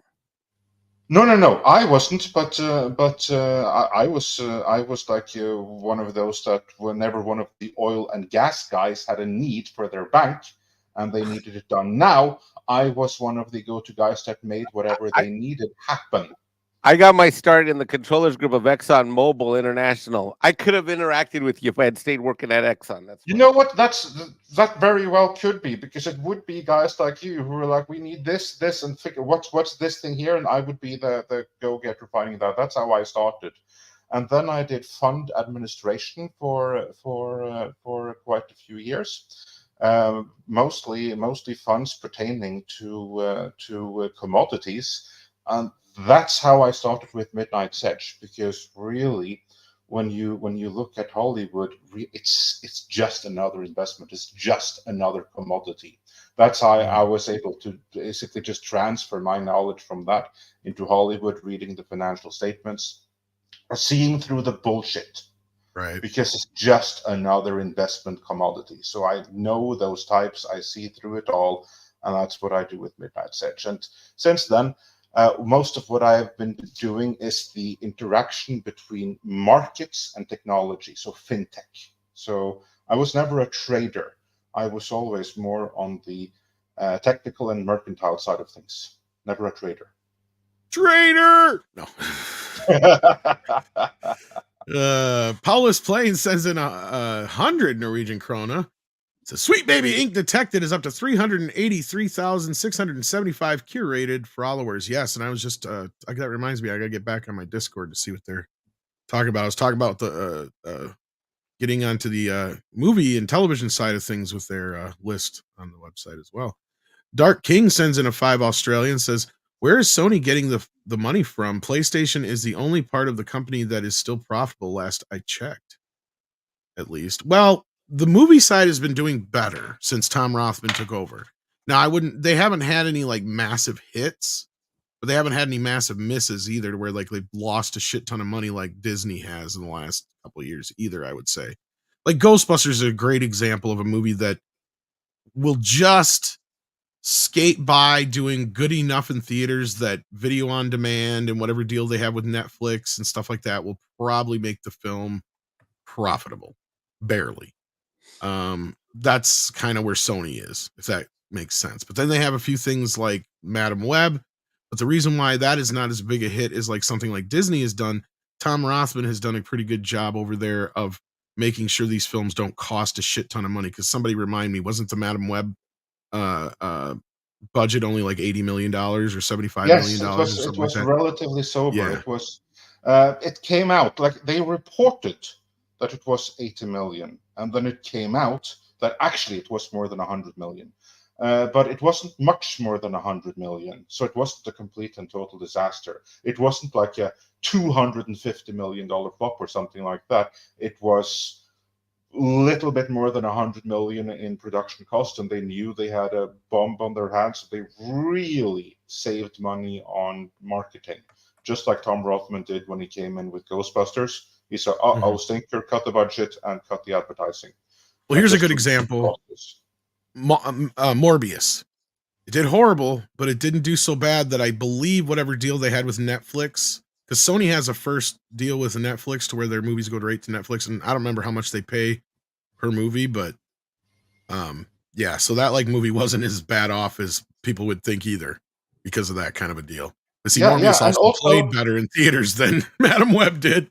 It did, and also it wasn't all that expensive, so it was a flop, but it wasn't that big a flop. It's the kind of movie that the studio can write off without blinking. Now compare that to Indiana Jones or the Marvels. It's a completely different matter story, because they spent at least, I'm willing to bet they spent closer to 300 million on the Marvels. Probably.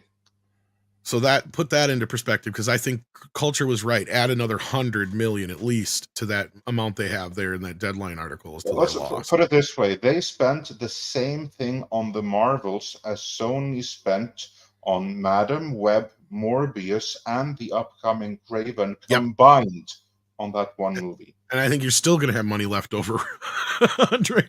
You're still going to have some advertising money left as well, yeah.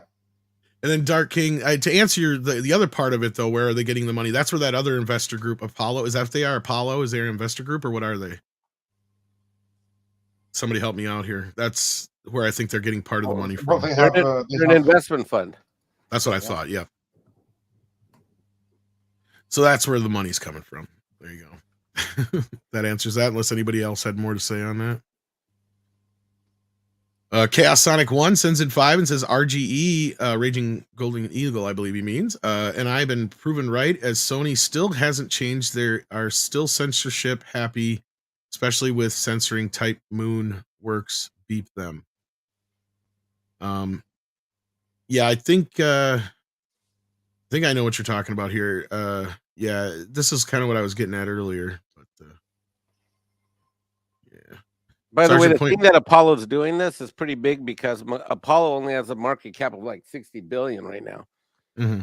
So I don't think they're the bigger part of it. I think it's. I understand that, but I'm just saying that for them to be a part of it means that they're really, they're really investing a portion of their. It's all cash. I know Sony's going to be a big chunk of it, but I'm just saying that for Apollo Global to come in, that's a big deal for. Given how I'm curious what their plan is. See, that's the thing. Dude, their plan better be to call you and Script, or they're fucked. Because we were trying to figure that out last night. Like literally, their plan is they better call you two or someone a lot like the two of you, or they're fucked. Because again, Rothman's not one who's big on IPs, but then again, as I predicted, I knew since Will Smith in The Slap, I said, watch, he's going to come back to Men in Black. What did they announce yesterday? He's coming back to Men in Black. Well, here's the other aspect. Rothman was pissed about that last one. Sorry, go ahead, Script. What if Apollo is pulling like an AT&T, where they're going to essentially try to propose a co-joint ownership between Sony and Apollo for Paramount, and then eventually, after Sony helps them build a new infrastructure, they buy out Sony and Paramount because it becomes its own thing again under Apollo.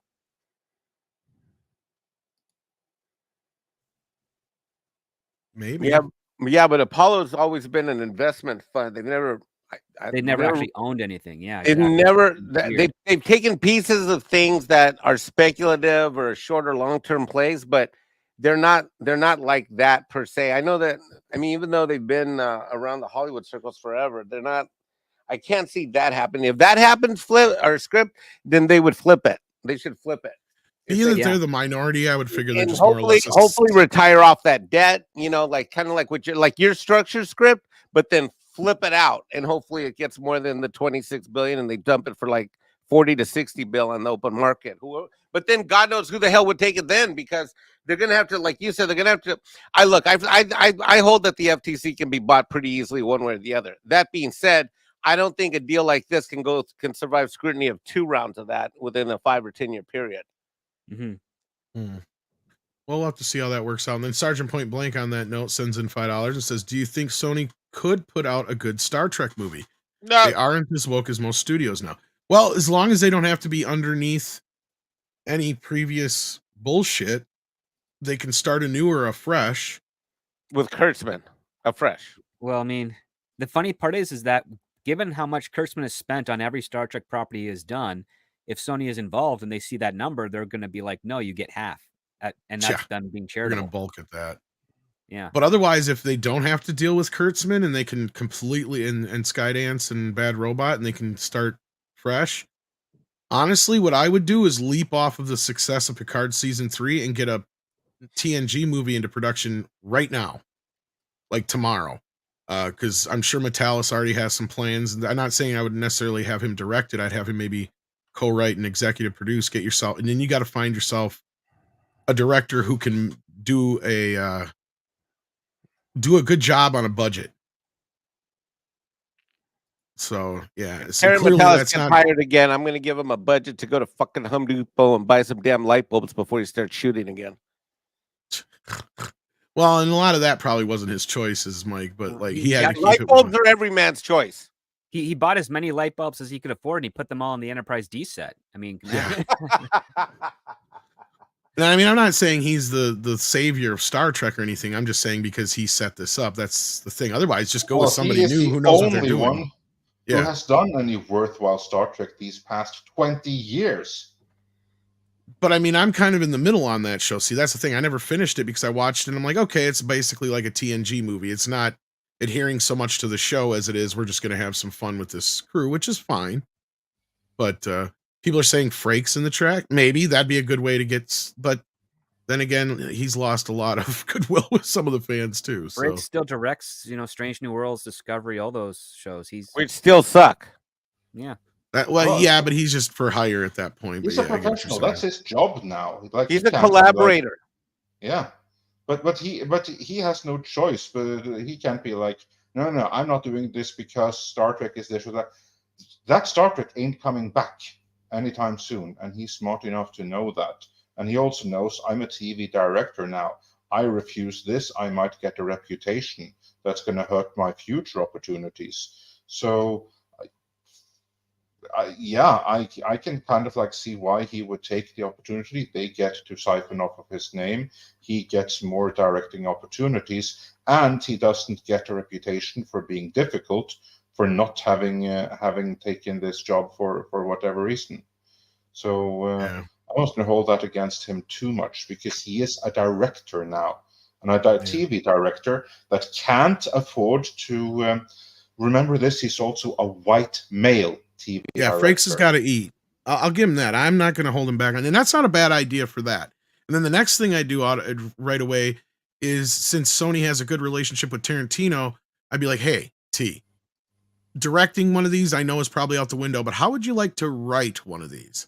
So then you get a Tarantino written movie out of the way and get somebody in there who he trusts to direct it, be it Robert Rodriguez or who the fuck ever it is. Get that out there right away. Something completely unrelated to everything else, or however he wants to do it. Let that happen. I think people would be interested in seeing that. then from there, you just keep building on the momentum and you hold up the old as a gold standard and remind people. And Sony has the facility and the money probably to where then you actually go back in and remaster DS9, Voyager, etc. that need to be fixed as well. Because even though I think only one of them was shot on video, so I'm not 100% sure about the rest. Because that was the beauty of TNG. Which one came out right after TNG? Was that Deep Space Nine? Yeah. See, I think that one's still shot on film, so that one they can still do, but it's Voyager. I think is the problem. I think he flipped Voyager shot digitally, and their effects were all done digitally. Exactly. See, that's the problem with that one, because even with DS9 though, because I've heard from very good sources that the effects still exist, even though Paramount doesn't think they do. There are people that worked on this show that saved the effects that have them, and they can be updated. It's just going to take some money and time, like the other projects did before. So, Dude, all of us Star Trek fans are gonna die before that happens, and there's not gonna be anyone left to buy it before when it releases. I don't know if Sony gets involved, that ups the chances of that, because they will try to utilize whatever catalog they get. Right? A lot of ifs here now. It is a lot of ifs, so take that into consideration. Ifs. Yeah, and that's if where people like me live this long. Oh, I hear you. I hear you. Well, in a perfect world, we'd be buying Paramount. So, Matthew W says Sony also produces a lot of TV shows. Buying Paramount gives them a pipeline to CBS. See, now here's where I think a bigger problem is going to come in with the monopoly thing with Sony and Paramount, because I've said this before, and I don't know for sure on this, but I'm pretty sure Warner Brothers produces the most television shows. Paramount is second, and Sony is right after them, if not vice versa. Because Sony and, also NBC are kind of neck and neck, but Sony's usually ahead by a few. Yeah, because Sony also owns a bunch of like Lorimar television stuff, and they bought a bunch of catalog stuff back in the day. So that's the other thing they have. So that might be where their monopoly comes into a problem more so than anything else, I think. That's just my opinion, because they both have very strong television below them. So, yeah. Anyway, but yeah, no, they do, and buying Paramount does, and that was why I thought Warner Brothers was probably interested more so in CBS too, because a lot of the shows that are on CBS are Warner produced. Yep. Aaron Glendening sends in 5 and says Sony would be a good match if they can find a good traditional Western storytellers to write Western IP. No Madam Webbing Star Trek. Well, and that's where Andre was saying you got to find the right people to head up these departments. And you know, sadly, it doesn't matter what company owns them; you still have to do that. So exactly, yeah. And they're not going to listen to us. We got more of a chance of probably them Sony listening to us than anybody else. But Packing Proton sends in 5 and says, "Can you imagine a proper anime Star Trek, maybe by Toei?" I could imagine it, but it'd just be as not Star Trek as the stuff that Kurtzman is doing. Probably it'd be all Flash. It'd be Flash. It'd be space battles. It'd be everything that you're getting live action wise in Star Trek now. That sucks. Which is why Star Wars works better in anime, probably. Doll Life Dan sends in 5 and says, Wish made a lot of money in Japan because it got double feature bundled with Spy X Family movie. Oh, I see what they Hey, did Tom, there. check the private chat. Sure. We gotta speed. We gotta. I'm doing the best I can here. Andre's gone, and Scripted said he was leaving 30 minutes. Okay, well, do you need to go, Script? Yes, I sadly do need to go. I've stayed a little longer than expected, but always happy to chat with you guys and see what you guys out there are saying. So I appreciate you all, but I have to get Andre, I can finish with Tom if you want. Yeah, we got this. So, all right, take care of yourself, Script. Check out his Patreon, and every Saturday as Scripts on Saturdays at 6 Central. What's coming up this week? Yeah, we're doing a little drama this week, or at least supposedly it's a drama. I can't spoil it yet. All right. Take care, guys. Bye. Take care.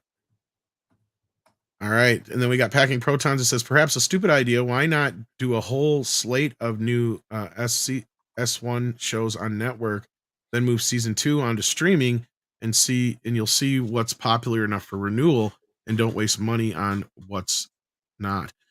I could see this plausibly working. What I would do actually is, instead of doing this, I would take shows that normally would get canceled because they're not doing as well on network and move them to streaming and see how they do there.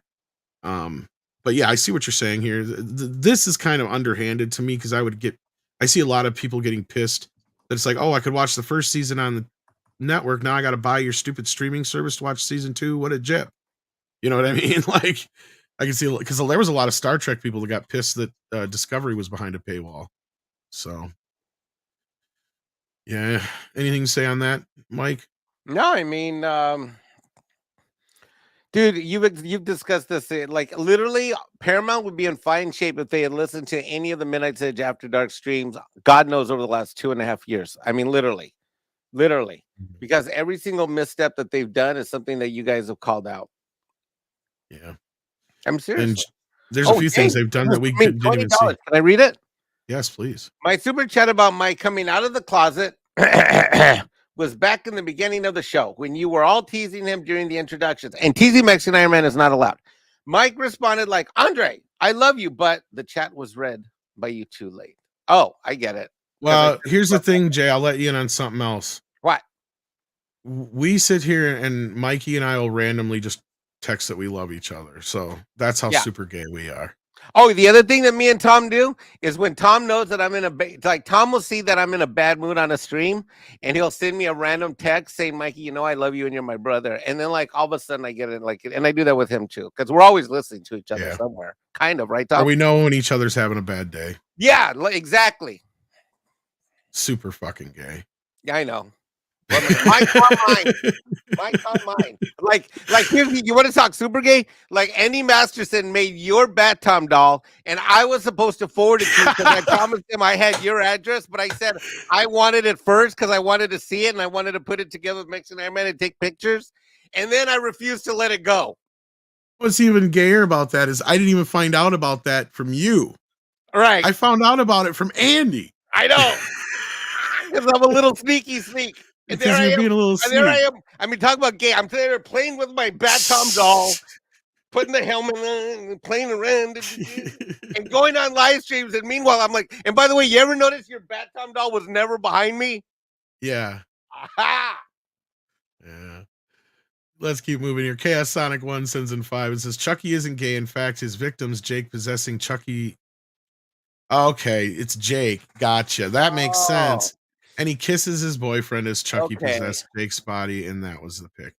Okay. It still doesn't make it better, but does help a little bit with context. Thank you for some context, Kat. Okay, so for those who don't know what the fuck this means, Jake is the one character and the other main character. So at some point, he either must die or get killed or push himself into a body in this third season. So, okay.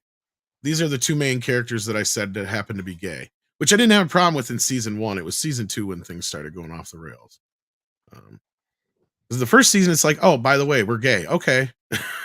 You know, like you could tell they had a little bit of the we like each other bit, but then it just, other shit was going on. Jay says Mike is still the greatest non-YouTuber. Thank you, Jay, and you are a wise and intelligent man for recognizing that. Indeed, I am not a YouTuber, despite the fact that I'm on a YouTube channel right now. And then it's Gene Angry Penguin. Well, that's a angry looking penguin. Look at that. Says you never kill a man for chicken crisper. Lord knows I have. I can believe it. And that's borderline cannibalistic there, buddy. If you're a penguin, that's kind of weird. But thank you for the $5. And then Tennille says with 2, Jonah. Oh shit, we didn't get this when Jonas was still here. Couldn't agree more. It's sobering. I don't know why I didn't see that. Maybe it came in after he was gone because No, we just missed it. Did I miss it? I'm sorry about that. It's my fault. I've been looking. Now I'm trying to keep up. Packing Proton sends in 5. And this was for Yellow Flash, and I don't know how I missed this one. Tom and Yellow Flash, the Raw Thrills TMNT arcade game finally got a home release and 3 levels, no spending, $6K for a real machine. Ooh. Oh, I didn't know about this. The Raw Thrills TMNT arcade game. Okay. Cool. I have the 1-up arcade version, and I have, of course, the set you could buy would have had all the games on it recently. But that's pretty cool to know. Thank you for the heads up. DCB Titan says, I need a Sony account to play Helldivers 2 now. Looks like I'll be trying to get a refund, even though I got like 30 hours in the game. Sorry to hear that, DCB Titan. But that appears to be the case with this whole Helldivers thing. And then Tennille says with $5, I quite like. Oh, we got this one already. Went before you left. So yeah, we did get that one in there. So that was my fault. You're right. Jesus Davila gifted 5 memberships. Holy crap! Holy, thank you for that. We're gonna have to have a major members celebration here soon. Hyperguyver 2 sends in 5 and says, I think requiring any kind of account to play a game you bought is BS. I agree. I haven't been able to play an EA title since DA Origins since they banned me. Ouch. Well, I kind of quit playing a lot of the sports games and stuff for that very reason. Hyperguyver is like all the online crap they require you to have anymore. High Dragon Star sends in 5 and says, when are companies going to learn that putting hate and trying to guilt trip their target audience isn't going to get people to buy their stuff? Apparently never. I was going to go with Thursday, but okay. Thursday, maybe. Yeah, we'll split the difference and say 2026. Okay. With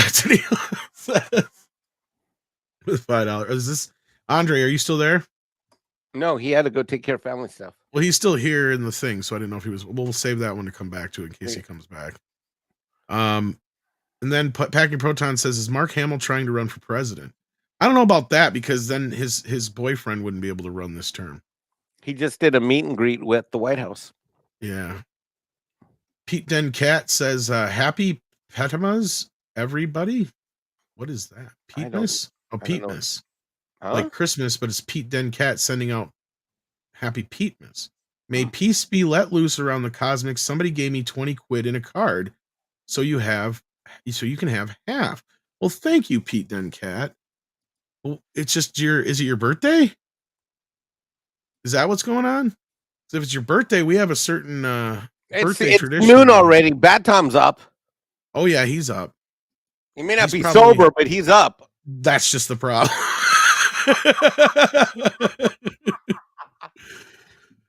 Okay. It's early in his drinking time, so he might be somewhat. Hey, Bat Tom.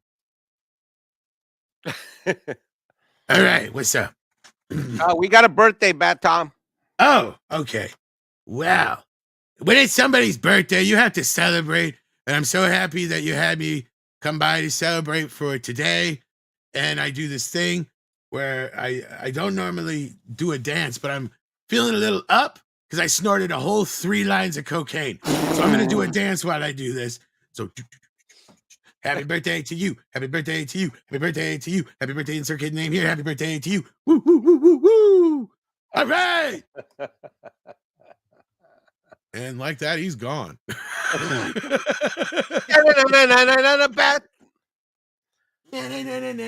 Cocaine. Well, we can see that he's flying high today. Well, happy birthday, Pete. A huge supporter of the channel and Midnight's Edge After Dark and Mead Radio and all that stuff. So thank you so much, Pete. Or, of course, I think you're usually sleeping during After Dark, but we do see you on Mead Radio. So that's true. But happy birthday indeed. And then we've got, let's see here, Tennille again. Holy crap. Sending in another 20 and saying, I'm reticent, sorry, to say it, given current events, but some of the most prolific writers at Black Library Games Workshop are card-carrying SJWs, but largely managed to keep that out of the novels. I hope that isn't compromised. Yeah. You know, and it used to be that a lot of the writers, even the great writers of the last, 30, 40, 50 years were more liberal leaning. It's just the way the politics, I think, have changed, I think is the bigger problem. Wouldn't you guys say? Or at least you, Mike? I would, because, and the other thing too, going back to the topic of the guy that got fired from Marvel, who is, look, one thing we've learned the last few years here with this show, Midnight's Edge After Dark, all the shows, is that there are plenty of people in this fandom community that, regardless of their sexual preferences, don't agree with what's happening with this woke commie crap. So, these things are, it's sad that like one thing might trigger us for a certain reaction when in reality, there's more that binds us together and that we have in common than should keep us apart, in my opinion. Yeah. And I mean, Lord because knows, Lord knows that's the kinder, gentler, softer Mikey that's with Tom right now. Because if you go to my Twitter feed from last night at 2 in the morning, yeah, I was on a roll. I could see you were a little upset there. I was this on a morning when I roll got last up. night and this morning. Which is funny because that's the one time I missed you because I went to bed early. Otherwise, I'd have been telling you to get off of X last night. That's where I was so exhausted. Remember last night I told you I fell asleep on the sofa? Well, then I got back up at 11 and then I couldn't fall asleep. And then the last thing I did is I got on an X Twitter rant at 2 in the morning. The one time I wasn't awake to tell you to stop. Yep. Hi Dragon Star also says what they need to do is bring back Japanese tokusatsu, if I'm saying that right, Spider-Man with the giant robot and all with $5 super chat. Yeah, that's a fun version of it. Although I'm usually not a fan of redundant characters, I thought that was cool. Oh, we did lose Andre. So we'll try to get to these on Monday with Andre here. I'll screenshot him right now. And then that way we can get to those. Because the Mexican version of Andre is not real Andre. That's pretty good though. Tennille says script nuance, some of them barely literate. I'm so sorry we missed this. But yes, you are correct. are barely literate like me. Twilight Hope sends in $2 and says, or that's Bulgarian Lev, I believe. I enjoy your stream and playing Guild Wars 2 at the same time. Well, I hope you're having a good time playing your game. Thank you so much, Twilight Hope. Then Tennille says, oh no, math. Yeah, I know, right? I hate math too. Yeah. And then Hydrate. Tom hates math. Yeah, that's why I make you do it. You guys think I'm kidding? I'll make this guy do math like when it's like easy shit. He's like, Tom, you have a calculator. Just it's like, no, but I want to ask you, what is 706 minus 12? And I'm sending you the form. Yeah. Hi, Dragon Star says the same think of companies as like the positive mental attitude issue. You need sometimes a negative person to tell you that what can not be done. Yeah, or at least challenge you a little bit, right? Because I mean that's sometimes part of the process of creativity. Tennille says Sony with $10. Thank you so much for being very generous today, by the way. Tennille just killing it with the super chats. Sony will be at risk as long as Amy Pascal is anywhere nearby. Well, I think they've mostly gotten rid of her. I mean, she's a little. There'll be adjuncts to it, but she's barely involved with anything at this point. But that hybrid of KK and a trailer park tweaker probably even can't be trusted with sharp objects, let alone a position of power. Yeah, no, I think they learned their lesson with her. Paulus Plain sends in 100 New Raging Cronin, says, I'm not a gamer. This is all about fun per hour cash payment. Sweet baby ink detected. 383,675 curator follows. Well, thank you, Paulus Plain, for the support. It's like watching a hockey score live. It is, yeah. Or like a telethon. Yeah, telethon, yeah. Can we get the numbers up there, kids? Lily Von Stoop is in the house. How you doing, Lily? Sends in £1.49 pound. So £4 and 99 pence, right? Is that how you say that? British pound sterling. Is it sterling? British pound sterling. $4.99. God, that my accent sucks. Yeah, it wasn't too bad. Panel, who decided we only get 9 out of 10 episodes each season now, and we'll only ever see 20 episodes of show again? Or will we ever see? No.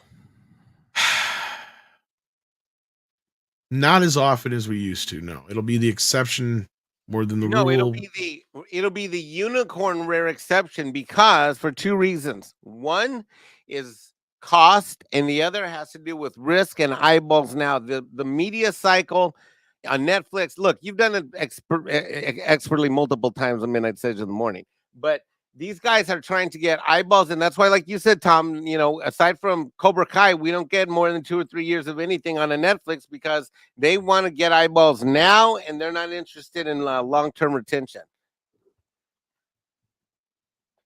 Yeah, they're more about bringing in new eyeballs more so, but I think you made the bigger point there is that unlike the legacy shows that are still around, like the NCSIs and the CISs and the whatever doctor shows that are still going on. and the reality shows that can manage to squeeze out 20 plus episodes a season, it's probably going to go away just because of the way they've destroyed themselves. Because Mike's right, like they don't have the amount of eyeballs they used to have on these shows. I mean, when they consider a show like Picard season 3 a success because it got 4 million viewers, well, we got to remind people that 4 million viewers was what got Enterprise canceled, because that wasn't enough viewers at that time. Got right? it. You know, And at the end of it, CW would have killed for a show with 4 million viewers. right, yeah. Dude, they'll die for it now. Right? That's my point. Like they're keeping they kept Batwoman on the air for 3 seasons with only a couple 100,000 viewers. More people watch this channel's views in 1 week than the vast majority of these multi-million-dollar shows get for a single episode. In some cases, you're probably not. I know I'm right. I don't want to be too. I mean, I want to be a little humble, but still. Well, I'm not. Well, that's why you have me, because I don't worry about me. I don't even know what the humble gene is. Well, you're so bougie. You're gonna have to tell me, what is this, portmanteau? Is that how you say that? Portmanteau? Because Sunil asks with $2, Mexican Iron Man, does that portmanteau work? Portmanteau. What's a portmanteau? I don't know. That sounds like fancy white people word. Let me see. That's what I'm saying. I don't even know what the hell that is. Let me look it up. I'm too fucking trailer A large trash for trunk that. or suitcase typically made of stiff leather, opening into equal parts. A word blending that sounds like what's are they looking at something behind me? I don't know. Are you thinking about that black box?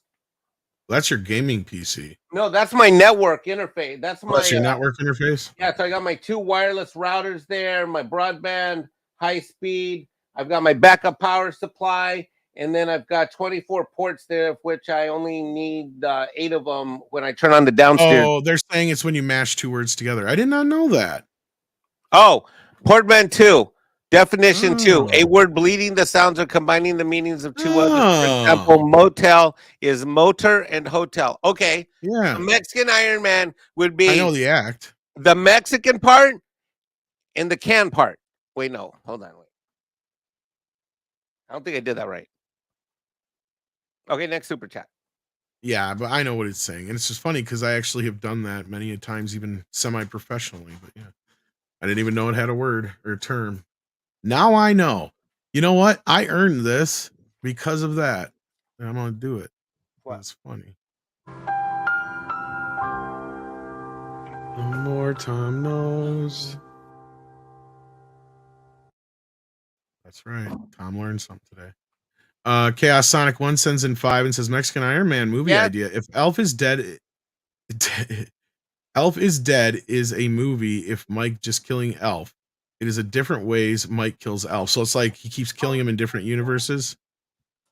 Oh, Lord. You made him get up to get an elf. Oh, fuck. Don't do that. That's a $40 puppet. Ha! I kill Mike. I'm back.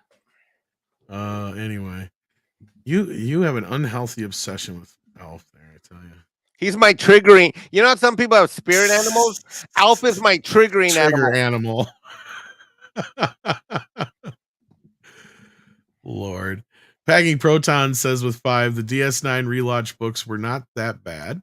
Sony can still do those while most of the cast are still alive. Voyager books were a bit of a miss. Yeah, well, there you go. I don't know if they'd really use that, but that's something Robert Meyer Burnett would have said, which is somebody who, if I was the head of a studio who had Star Trek, I'd probably definitely get involved. Graph Webb says for $2 for fuck steaks, hashtag cancel Disney Plus, as he does every time. Indeed. Tennille says with $5 again, thank you so much. Says I was combining Mike and Mexican Iron Man into one word. See, I told you I didn't do it right. You didn't do it right. I knew it. And Tennille says thank you to D-Bud Martin. And yes, thank you, D-Bud Martin, for wrenching as you always do. And of course, the other wrenches for all your help. Sorry, Andre had to step out for family reasons early, but he would have said, it is time for koalas in the rain. Koalas in the rain, koalas in the rain. No given. Koalas in the While I got your attention, because Koalas in the Rain's a funny song. If you're into funny songs, I actually have started a channel for all the funny songs I've been working on called Lost Classics. I want to get it monetized and up there. So please check it out, guys. Here's the link in the chat real quick. Go on over there. Check out the songs if you like them. Subscribe. There you go. Lost Classics channel. And now back to Koalas in the Rain. koalas in the rain. Koalas in the rain. No fucks given. Koalas in the rain. Koalas in the rain. No. And E. Clay Thomason coming in with a late super chat for $5 says, "What's up with Paramount Plus dropping full seasons of TV shows on its YouTube channel lately?" Mike, you're muted. Yes, I've noticed that. That's what, in fact, Star Trek. They can write it off as advertising, I wonder, Star Trek can't they? Discoveries. Well, it's not so much that. It's that. Well, not really. Well, hold on. The first 2 Star Trek Discovery episodes were up. I don't know if the whole season is now, but I know the first 2 up were in and promoted. And here's what I think. I think this highlights your analysis of how bad their performance is as a streaming delivery as a delivery platform of their content. Their streaming Paramount Plus is. That's what I think is the real problem here.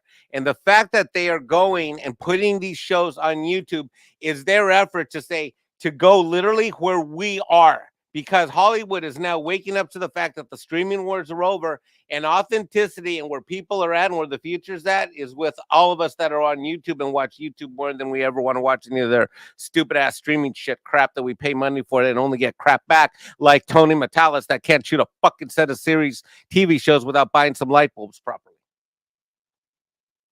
All right. Well, hopefully you got your $5 worth, E. Clay. And Kitty Bear is sending in a 99 cent, well, that's a euro, pooper sticker. Thank you for that, Kitty Bear. And with that, once again, it is time for Koalas in the Rain. Koalas in the rain. Koalas in the rain. No fucks given. Koalas in the rain. Koalas in the rain. No fucks given. Coming in with another last minute pooper sticker. Thank you so much, Kitty Bear. No fucks given. Thank you, Kitty Bear.